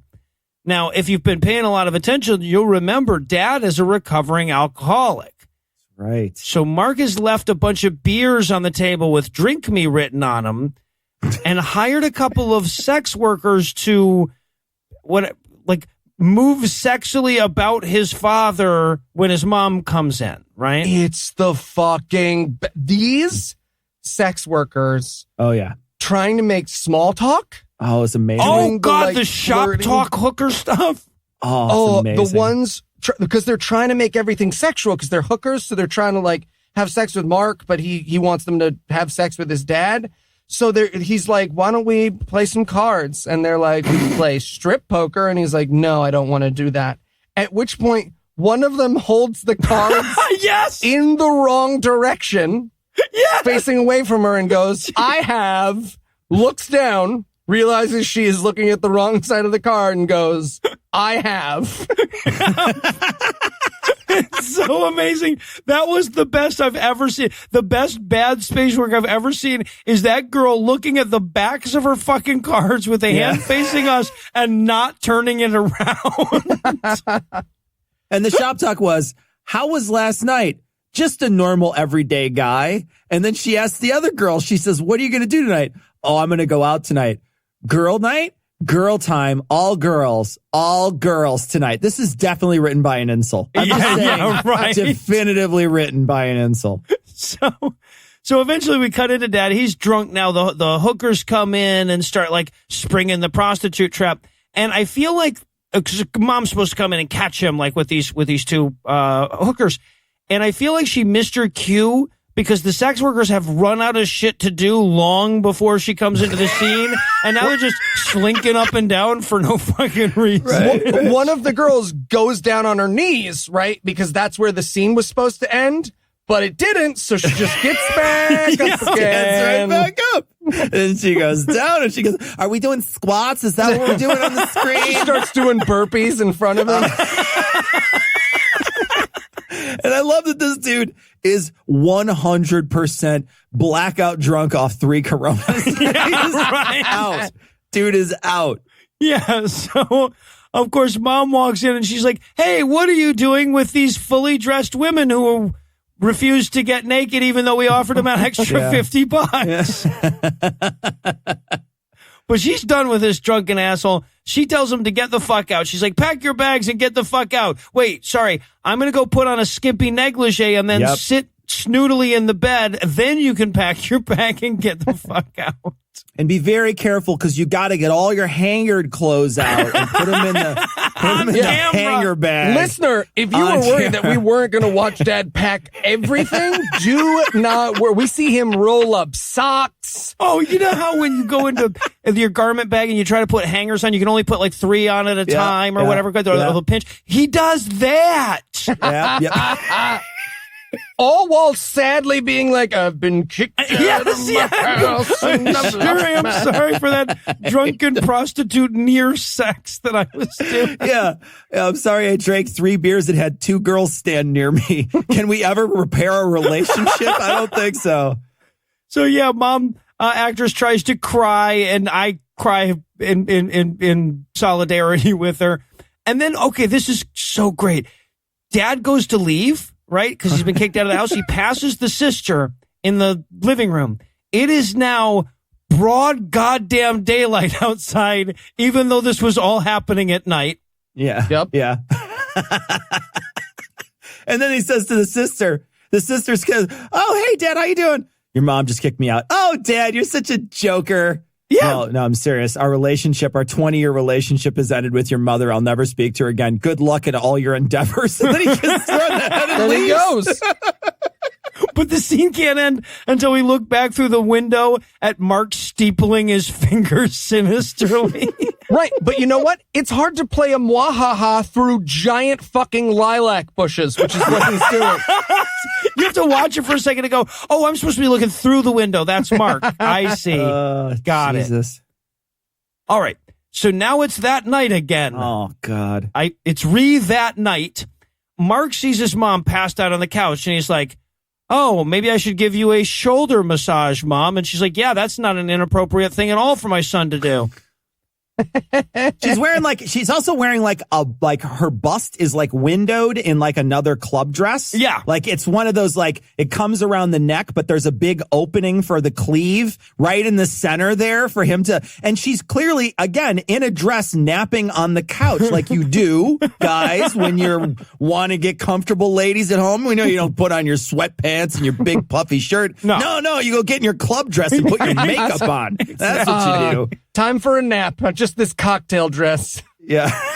And then there's this great moment where he has this like pen is blue fight with his hands that want to grab his mom's boobs, right? He goes full Doctor Strangelove, grabs the tits. Yeah. He definitely grabs them. So mom freaks out. She's like, hey, I'm your mom. You can't grab my boobs. She says, you can't touch me on my freaking tits. She goes, what are you doing? He goes, I'm massaging you. And she goes, on my freaking tits? She will repeat on my freaking tits several times throughout the scene. Absolutely. Yeah. It plays like they didn't tell her that's what the scene was going to happen. So she tells Mark to get the fuck away from her. Sis wanders in. I love this moment because Sis wanders in and mom says, I'm starting to think that Mark might be unstable. Yeah, before she says that, her line is, what has gotten into this world is what she says previously to that. I don't know what that means. The sister's like, Mom, you should kick him out. I'm like, why don't we call the cops about that attempted homicide earlier this year? That would also get rid of him. All right. So now we got to cut back to Trigger because this movie's completely forgotten the Trigger got raped by John Cena plotline. So we show Trigger like hunting down that 12-year-old kid that untied him. Right. Nothing will come of that. Yeah. Nope. Kid just walks right by. Yep. We only know of it because the friends are like, where's Trigger? And one of them, again, to uproarious laughs, is like, probably getting butt fucked again. Am I right? That's exactly butt fucked. Turns straight to camera, looks in my eyes, crawls out of the TV and presses his forehead against mine. Butt fucked. Butt fucked. That's exactly how it felt too. Oh my God. So Trigger comes by. He's still not very happy with Mark for telling everybody how raped he got. Right before he comes into the door, though, there's a magic cut where he Timster's on one side of the room, then the door gets a knock, and then Timster is on the couch, and they did not edit this. I mean, literally is just slapped together as quickly as you could put two things together. There's not even like a fade between the two. No, my note is just, did this scene just cut to this scene? Yeah, exactly. So Trigger comes in, and he's like, Mark, I'm still mad at you. And he's like, calm down. Get butt fucked again. Butt fuck. And then Mark needs to meet with two of the unnamed friend characters in the kitchen for some plotting, right? He needs his unnamed friend characters to go do something mysterious for him. Yeah, they don't tell you. You think it might be that they're going to just go to like pay a sign guy to make a huge Trig as a butt fucker sign, but you're not sure. Could be something else. Right. Okay. So now we cut to these three sneaking around behind some house. Oh, no. Before they do, the fat guy has to put on 45 sweatshirts before he leaves. Yes. He has to put 4 sweatshirts on in a row. He looks like the Stay Puft Marshmallow Man in like a Bulls hoodie. It's awesome. And I got to take issue with sneaking around. They are, No. I want to say jogging in slow motion is what's going on. Yeah. Hiding behind an old dirty washer that's clearly been broken for years. And also is nowhere near big enough to cover them from anyone who might be looking. No reason to do it. So they break into this house. It turns out this is his house, Mark's house. And Mark's buddies, the ones that he, the favor that he asked of them, I guess, is, could you please break into my house and gang rape my mother while I watch? Yes, that is what happens in the movie. And look, like, this scene is horrifying for so many reasons, but the actors are so uncomfortable that the gang rape takes 4 seconds. Like, you see both of these actors be like, sorry, Mrs. Johnson. All right, your turn, man. Oh, and it's filmed with all the delicacy of a McDonald's training video. Like, the people have no idea what they're shooting here. It is so uncomfortable to watch. Yeah. You also see them going through the steps of sex and they keep missing them. Like, you'd be like, I'm going to unzip my fly and now I pull out. Wait, damn it. Fuck, sorry, let me... One of them asks the other one while he's on top, he's like, are you going to use a Jimmy? And the guy responds, you didn't use a Jimmy, is what he says right afterwards. And I'm like, well, that doesn't preclude you from doing it. You don't have to glide into second, dude. It's okay. You could put one in. We're not really worried about consistency. Just look at these title cards. And then as they leave, they turn to Mark and they're like, I mean, we can't just leave her lying there on the kitchen floor. We're not monsters. There was this very weird, hey, guys, great job raping my mom. A couple of notes, but all in all, I think it was very successful. Yeah. I thought he was going to give him a feedback sandwich. Yeah, no, he compliments their commitment to the gang rape. And then, Jesus fucking Christ, his friends are like, man, I'm pretty hardcore, but even I wouldn't hire people to gang rape my mother. You're pretty hardcore. What? They give him a talking to about the rape they just committed. After the rape is honestly, over. I don't want to call you out in front of other people because I don't want to make this about your embarrassment. And I know I committed rape for you just now, but I feel like you stepped over the line. But you're like, dude, you were the one licking my mom's face a few minutes ago. Right. I'm just a vessel, all right? I do what I'm told. I'm a fucking professional. Oh, God, I've never felt less comfortable about joking about anything that I've joked about. Jesus. All right, so then we have the scene where Catherine gets home and finds her mom laying in the kitchen after just having been raped. And this, again, there's nothing they can't fuck up in this movie. The number of, because we're just watching mom lay in the kitchen and we hear the sister coming home and walking around the house and saying, Mom, I'm home. But she says that like a ridiculous number of times. It's Stewie Griffin level repetitive. Mama, mama, mama, mom, mom, mommy, mommy. All right. Yep. All right. So meanwhile, the rape troupe is returning to the party. Rape troupe. And this party is just so clearly a garage. Right? I would not drink a beverage that had passed through that fucking room. I'm going to stop you guys there because one of the guys says, no shit, this is a nice ass party. Contrary to what you can see with your eyes, this is a nice party. So, meanwhile, and then in the background, we see giant rapist John Cena guy. He's there with his bait girl. Yeah. He's just chilling in the doorway, like you do when you're getting ready to rape another person. Yeah. So bait girl goes after Killer, the Asian friend of theirs, right? Yeah. Chinese on the menu tonight. Yeah. And Trigger recognizes her. He's like, hey, that's the girl that tricked me into getting raped.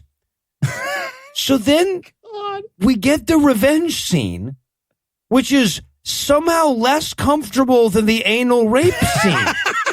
They point a gun at her and they say, again, I don't know what this movie is supposed to be, but in total seriousness, one of them goes, a friend got butt fucked because of you. I want to insert butt fucked into all of the most powerful moments in all of cinema. Did someone butt fuck my daughter in there? I just want all of it.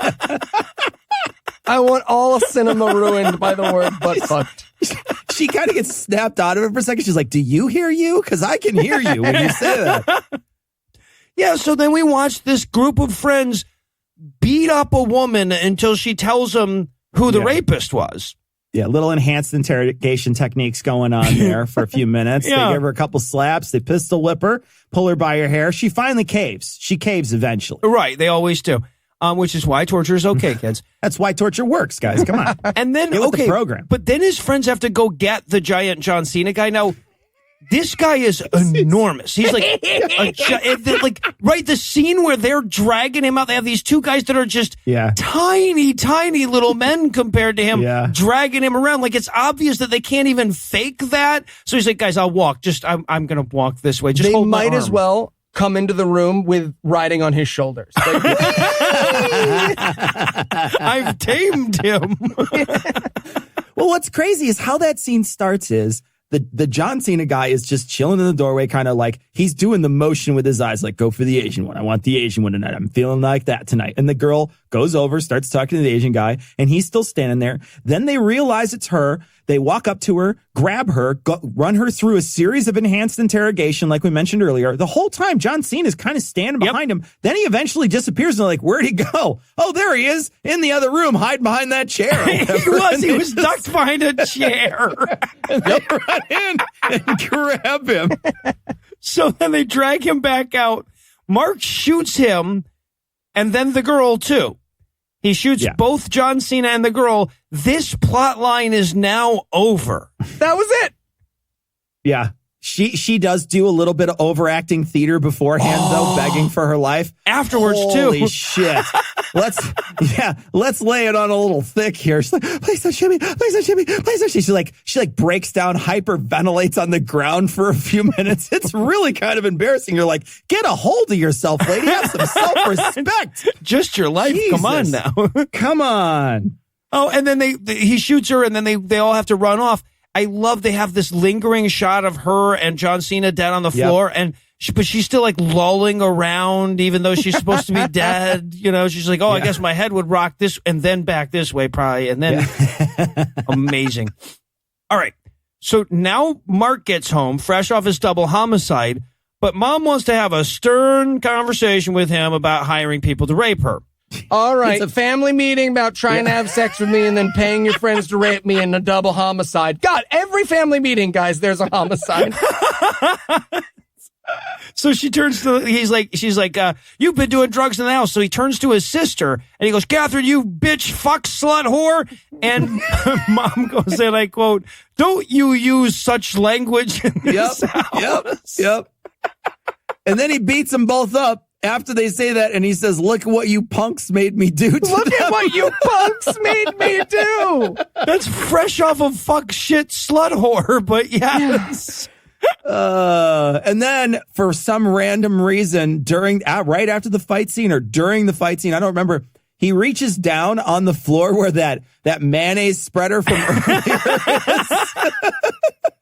That plastic spatula. Right. And he threatens them with that he gestures at them for a second. And then he backs up and he turns to his mom and he goes, you know what? Now I'm happy that I paid my friends to rape you earlier this evening. And she goes, what? He's like, that's right. It was all me. I was watching the whole time. No fingerprints, no semen traces. That's what he says. What? Did he go and mop up all the jizz afterwards? He had little cotton swabs or something? I don't. Yeah, Pardon me, Mom. The two guys specifically had a conversation about not using a Jimmy. Yeah, right. There's plenty of semen traces, right? Also, get a swab in there. At the end of this scene, the cameraman passes out, right? That's what happens. I think you're right. Yeah, it just kind of wanders around the room a bit. Flings upwards and the scene is over. Well, and why even mention no fingerprints and no semen traces if you just very explicitly gave your confession to 2 witnesses? Right. like well, I guess we don't need it now. Yeah, exactly. Since you already told us who did it. Oh, I love this part so much too. The next scene, right? Mark, his mom kicks him out of the house, says, "I never want to see you again." He calls Timster and he's like, "Hey, Timster, I got to skip town." And Timster goes, "Why?" And I'm like, Timster was with you 18 minutes ago when you committed a double homicide with 14 witnesses at a party. Why the fuck would he ask why? He doesn't need to know. So true. Meanwhile, okay, now we got to check back in with Dad, who has just been drinking himself into emphysema since the last time we saw him. Got that vodka cough. Yeah. He looks at the bottle of vodka. He's like, "You're my only friend, aren't you? You're the only friend I've ever had is this bottle of vodka." And he literally says, "You're my friend, aren't you?" Is what he says to a bottle. As though the bottle was going to answer back affirmatively. But now he's going to kill himself with a gun.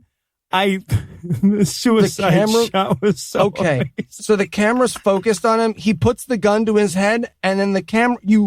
I cannot say they might as well just turn the camera around as we watch the cameraman chubbily sneak backwards, and then someone throws jam at the inside of the window. Yeah. Because there's no way the bullet would continue on through the guy's head through the window. That's Only not the how blood physics goes works. through the window. Don't be stupid. That's not how physics work. All right. Now, a lot of you have been wondering, is this really a Christian movie, guys? It is. Here it is. We're over an hour and 20 minutes into the movie at this point. All right. So Mark is passing by an old homeless guy on the street, and he steals his money. And the old homeless guy says, "I knew you'd do that." And Mark says, "How'd you know?" And the homeless guy goes, "Your character's really predictably written to almost a cartoonish degree, so it was kind of obvious." I love this actor's old blind guy voice, too. Oh, yeah. It's so good. I'm going to call this homeless guy's acting style kabuki. He sounds like Buddy Guy. He's got a deep-ass voice. Like, yeah. He sounds like he's making fun of Buddy Guy, though. Yeah, exactly. So, yeah, he explains, he's like, "You need to ask Jesus for forgiveness. You'd be amazed. Like the raping your mom thing, he'll even forgive that. It's really kind of fucked up. But don't worry. If you ask Jesus for forgiveness, you'll be fine. But if not, you will die tonight.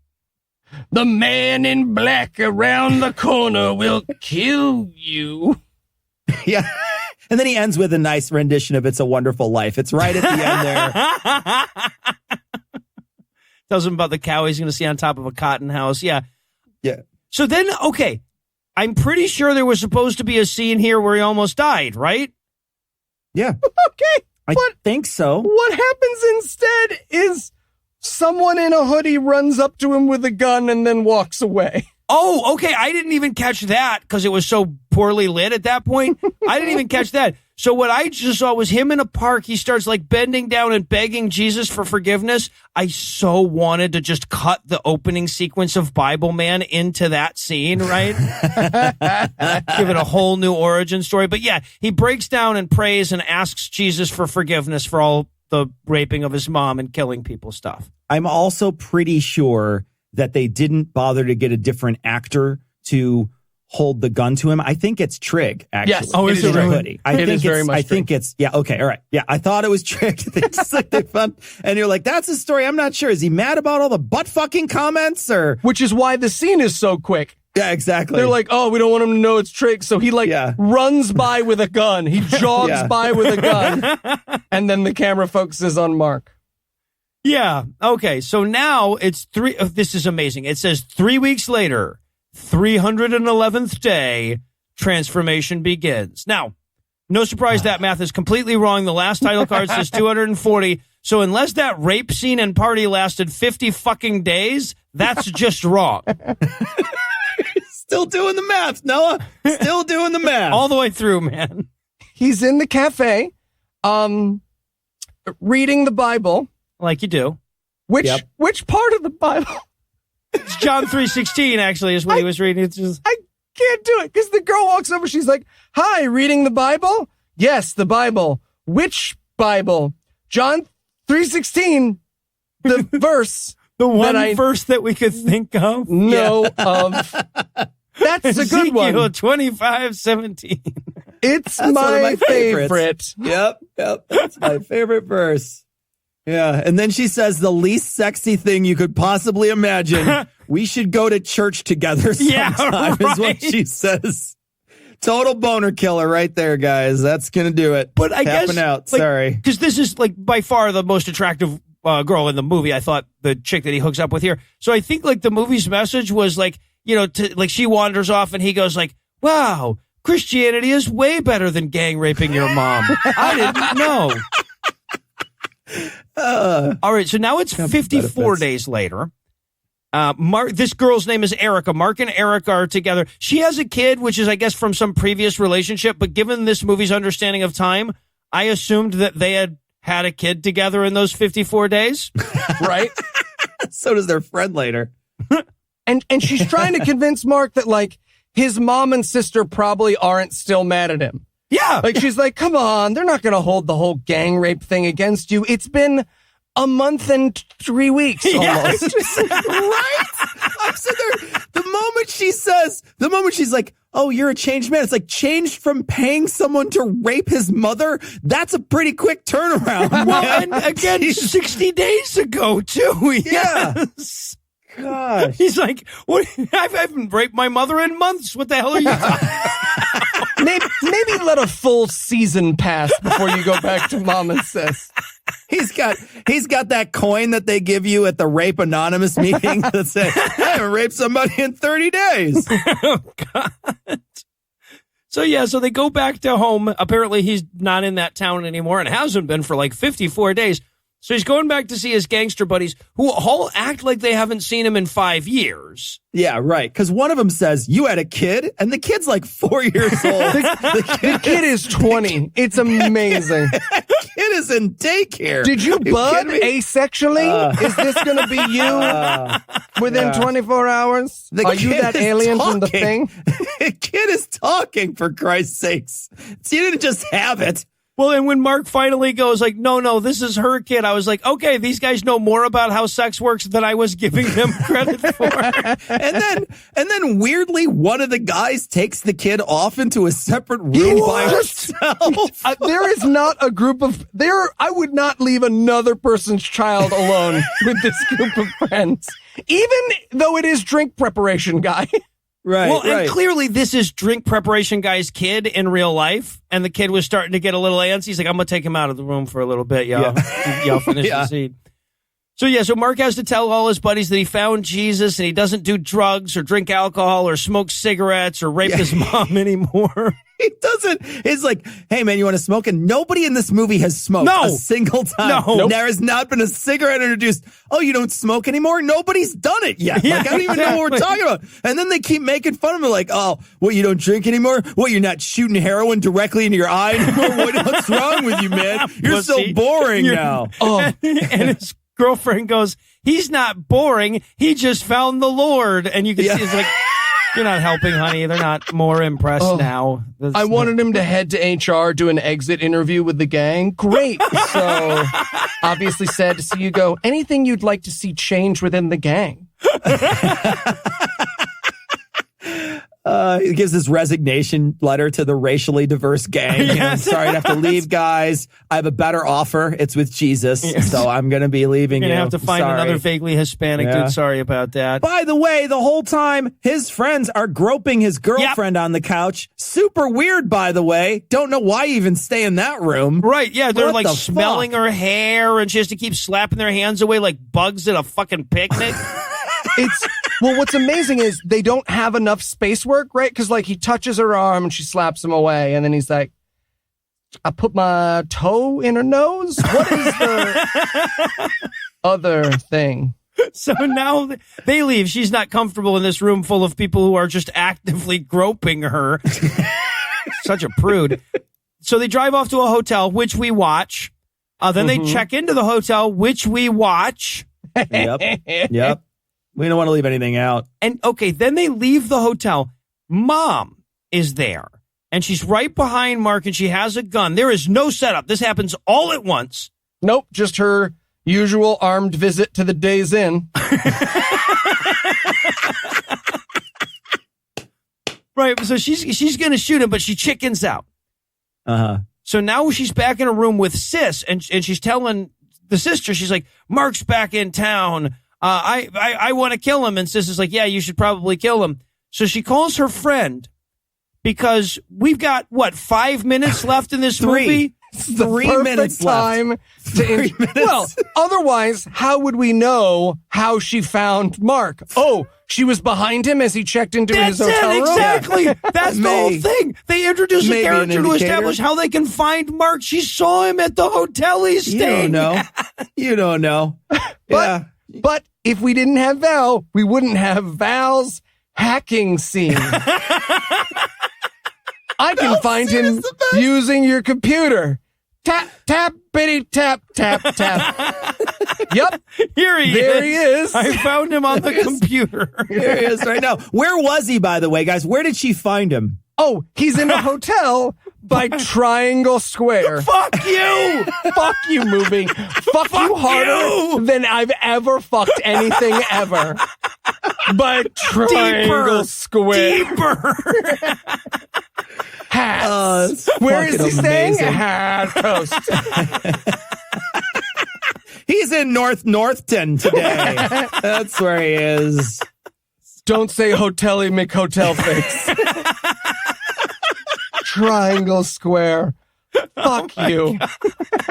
Oh, it's amazing. All right. But we still have time for one more scene. This is the twist ending, guys.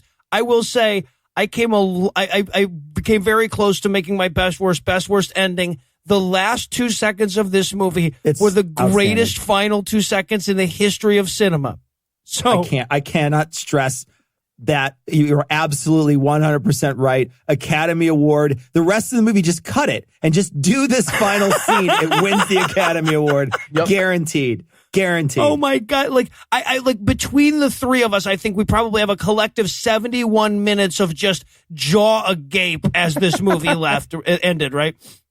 Okay, so now mom and sister and new character Valerie, who showed up for the last 4 minutes, are at the hotel preparing to kill Mark with their gun. They have an awkward conversation about, like, does this gun make my butt look big? Or where should I hide the gun? In your gun purse.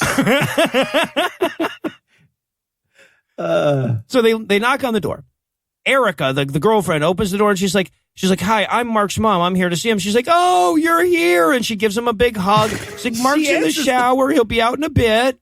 She answers the door with, yes, may I help you? Who the fuck answers the door that way? Hello. What is happening in your universe? Good Hello, Christian today. women. Yeah, right. Welcome, perhaps. What brings you before me today? Oh, God. All right. So she's like, hey, come on in, meet my kid and everything. Mark comes out of the shower, immediately picks up the little kid.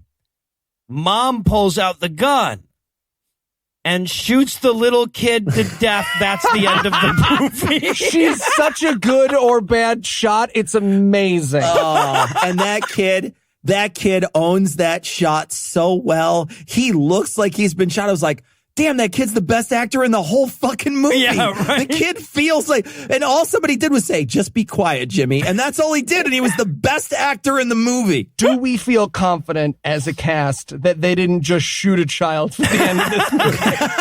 Because I do not. I'm not sure either. I seriously doubt any argument that relies on their commitment to production quality. So I think the kid's fine.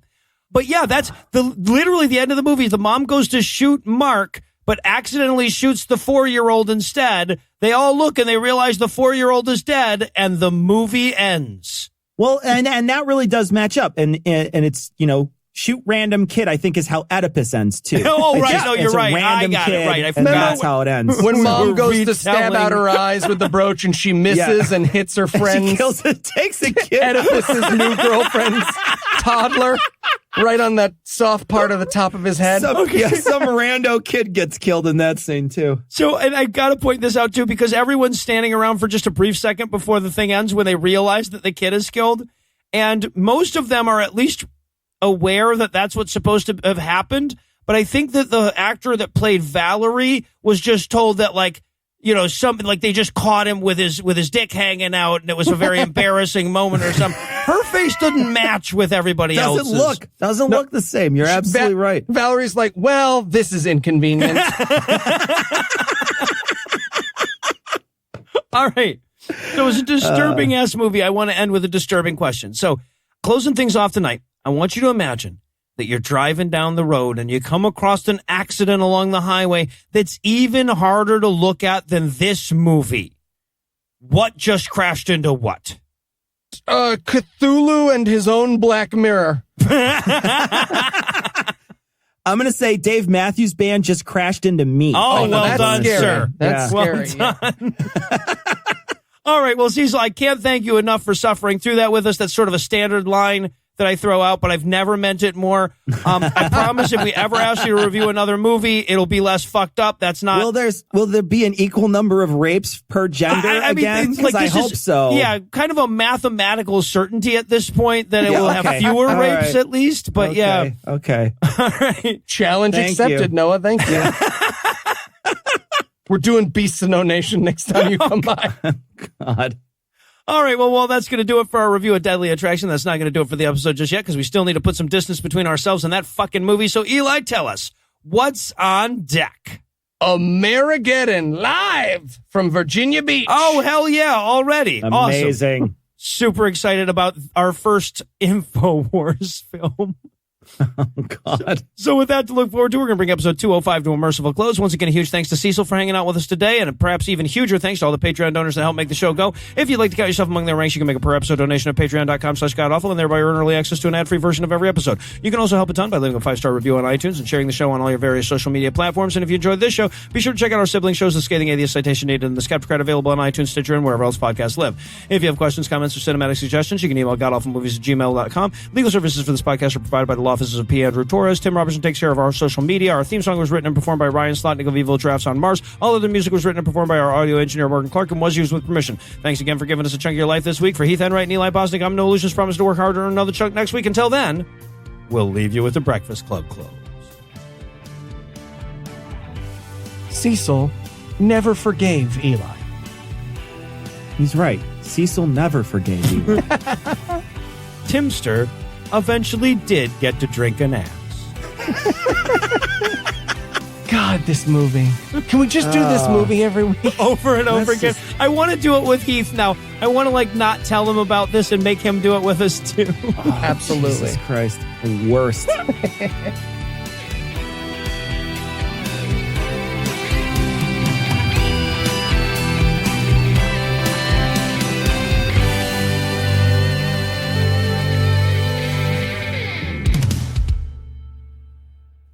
Morgan, you have no idea what the fuck you're Christ. getting into, buddy. Morgan, I'll tell you what, right now, you pause this, you go watch this movie. Don't do it, boy. It's on tubitv.com, where you go for all your movies. Where you go for all the best of Good cinema. stuff. Yes. Good stuff. You know, they have an app on PlayStation 4. Yeah. Oh, and I was able to watch it on PlayStation 4. Apparently, this is Africa's Netflix. Is it? Oh, really? is it? Yeah. Okay. Oh, man. Hey, did you guys get the same commercial over and over again through the whole thing? No. No, I got different ones. Okay, so I had there was one commercial for Pandora's Lion King collection, and it played every time, even if that meant playing twice in a row in some of the ad breaks. This was everything about this experience was amazing. This movie was so bad that the Netflix it was on was cheap, right? It was on cheap YouTube. Yeah. Yep. YouTube turned this down. Yeah, exactly. They turn their nose up at this movie. Oh, Jesus Christ. I had an orange juice commercial at every single commercial break. It was different commercials, but I always had the same orange commercial. And because the commercial breaks literally always follow a rape in this film, it was always I had to fuck her, man. I had to fuck her real good. Morning fresh. Every time. All right, so You wake up in the morning after a rape and you just need a big glass of orange juice to revitalize yourself from your... All right, Eli, I don't mean to be a story topper, but now imagine that exact thing, right? It's always out of a rape or something. And the beginning of the ad is the opening of The Lion King, right? All the gazelles and shit are looking over going, who got fucked? Swing. I got like a marketing ad or something. Like it was right. Jesus. All right, so yeah, Morgan, it's going to be bad today. Oh, it's going to be good stuff today, Morgan. All right, here we go. You don't pay that guy enough. Don't tell him that. I can't own it for Morgan. Jesus, man. Morgan, disclude that. You get paid too much. Edit get that paid out plenty, before you Morgan. listen to it. The preceding podcast was a production of Puzzle and a Thunderstorm LLC, copyright 2019, all rights reserved.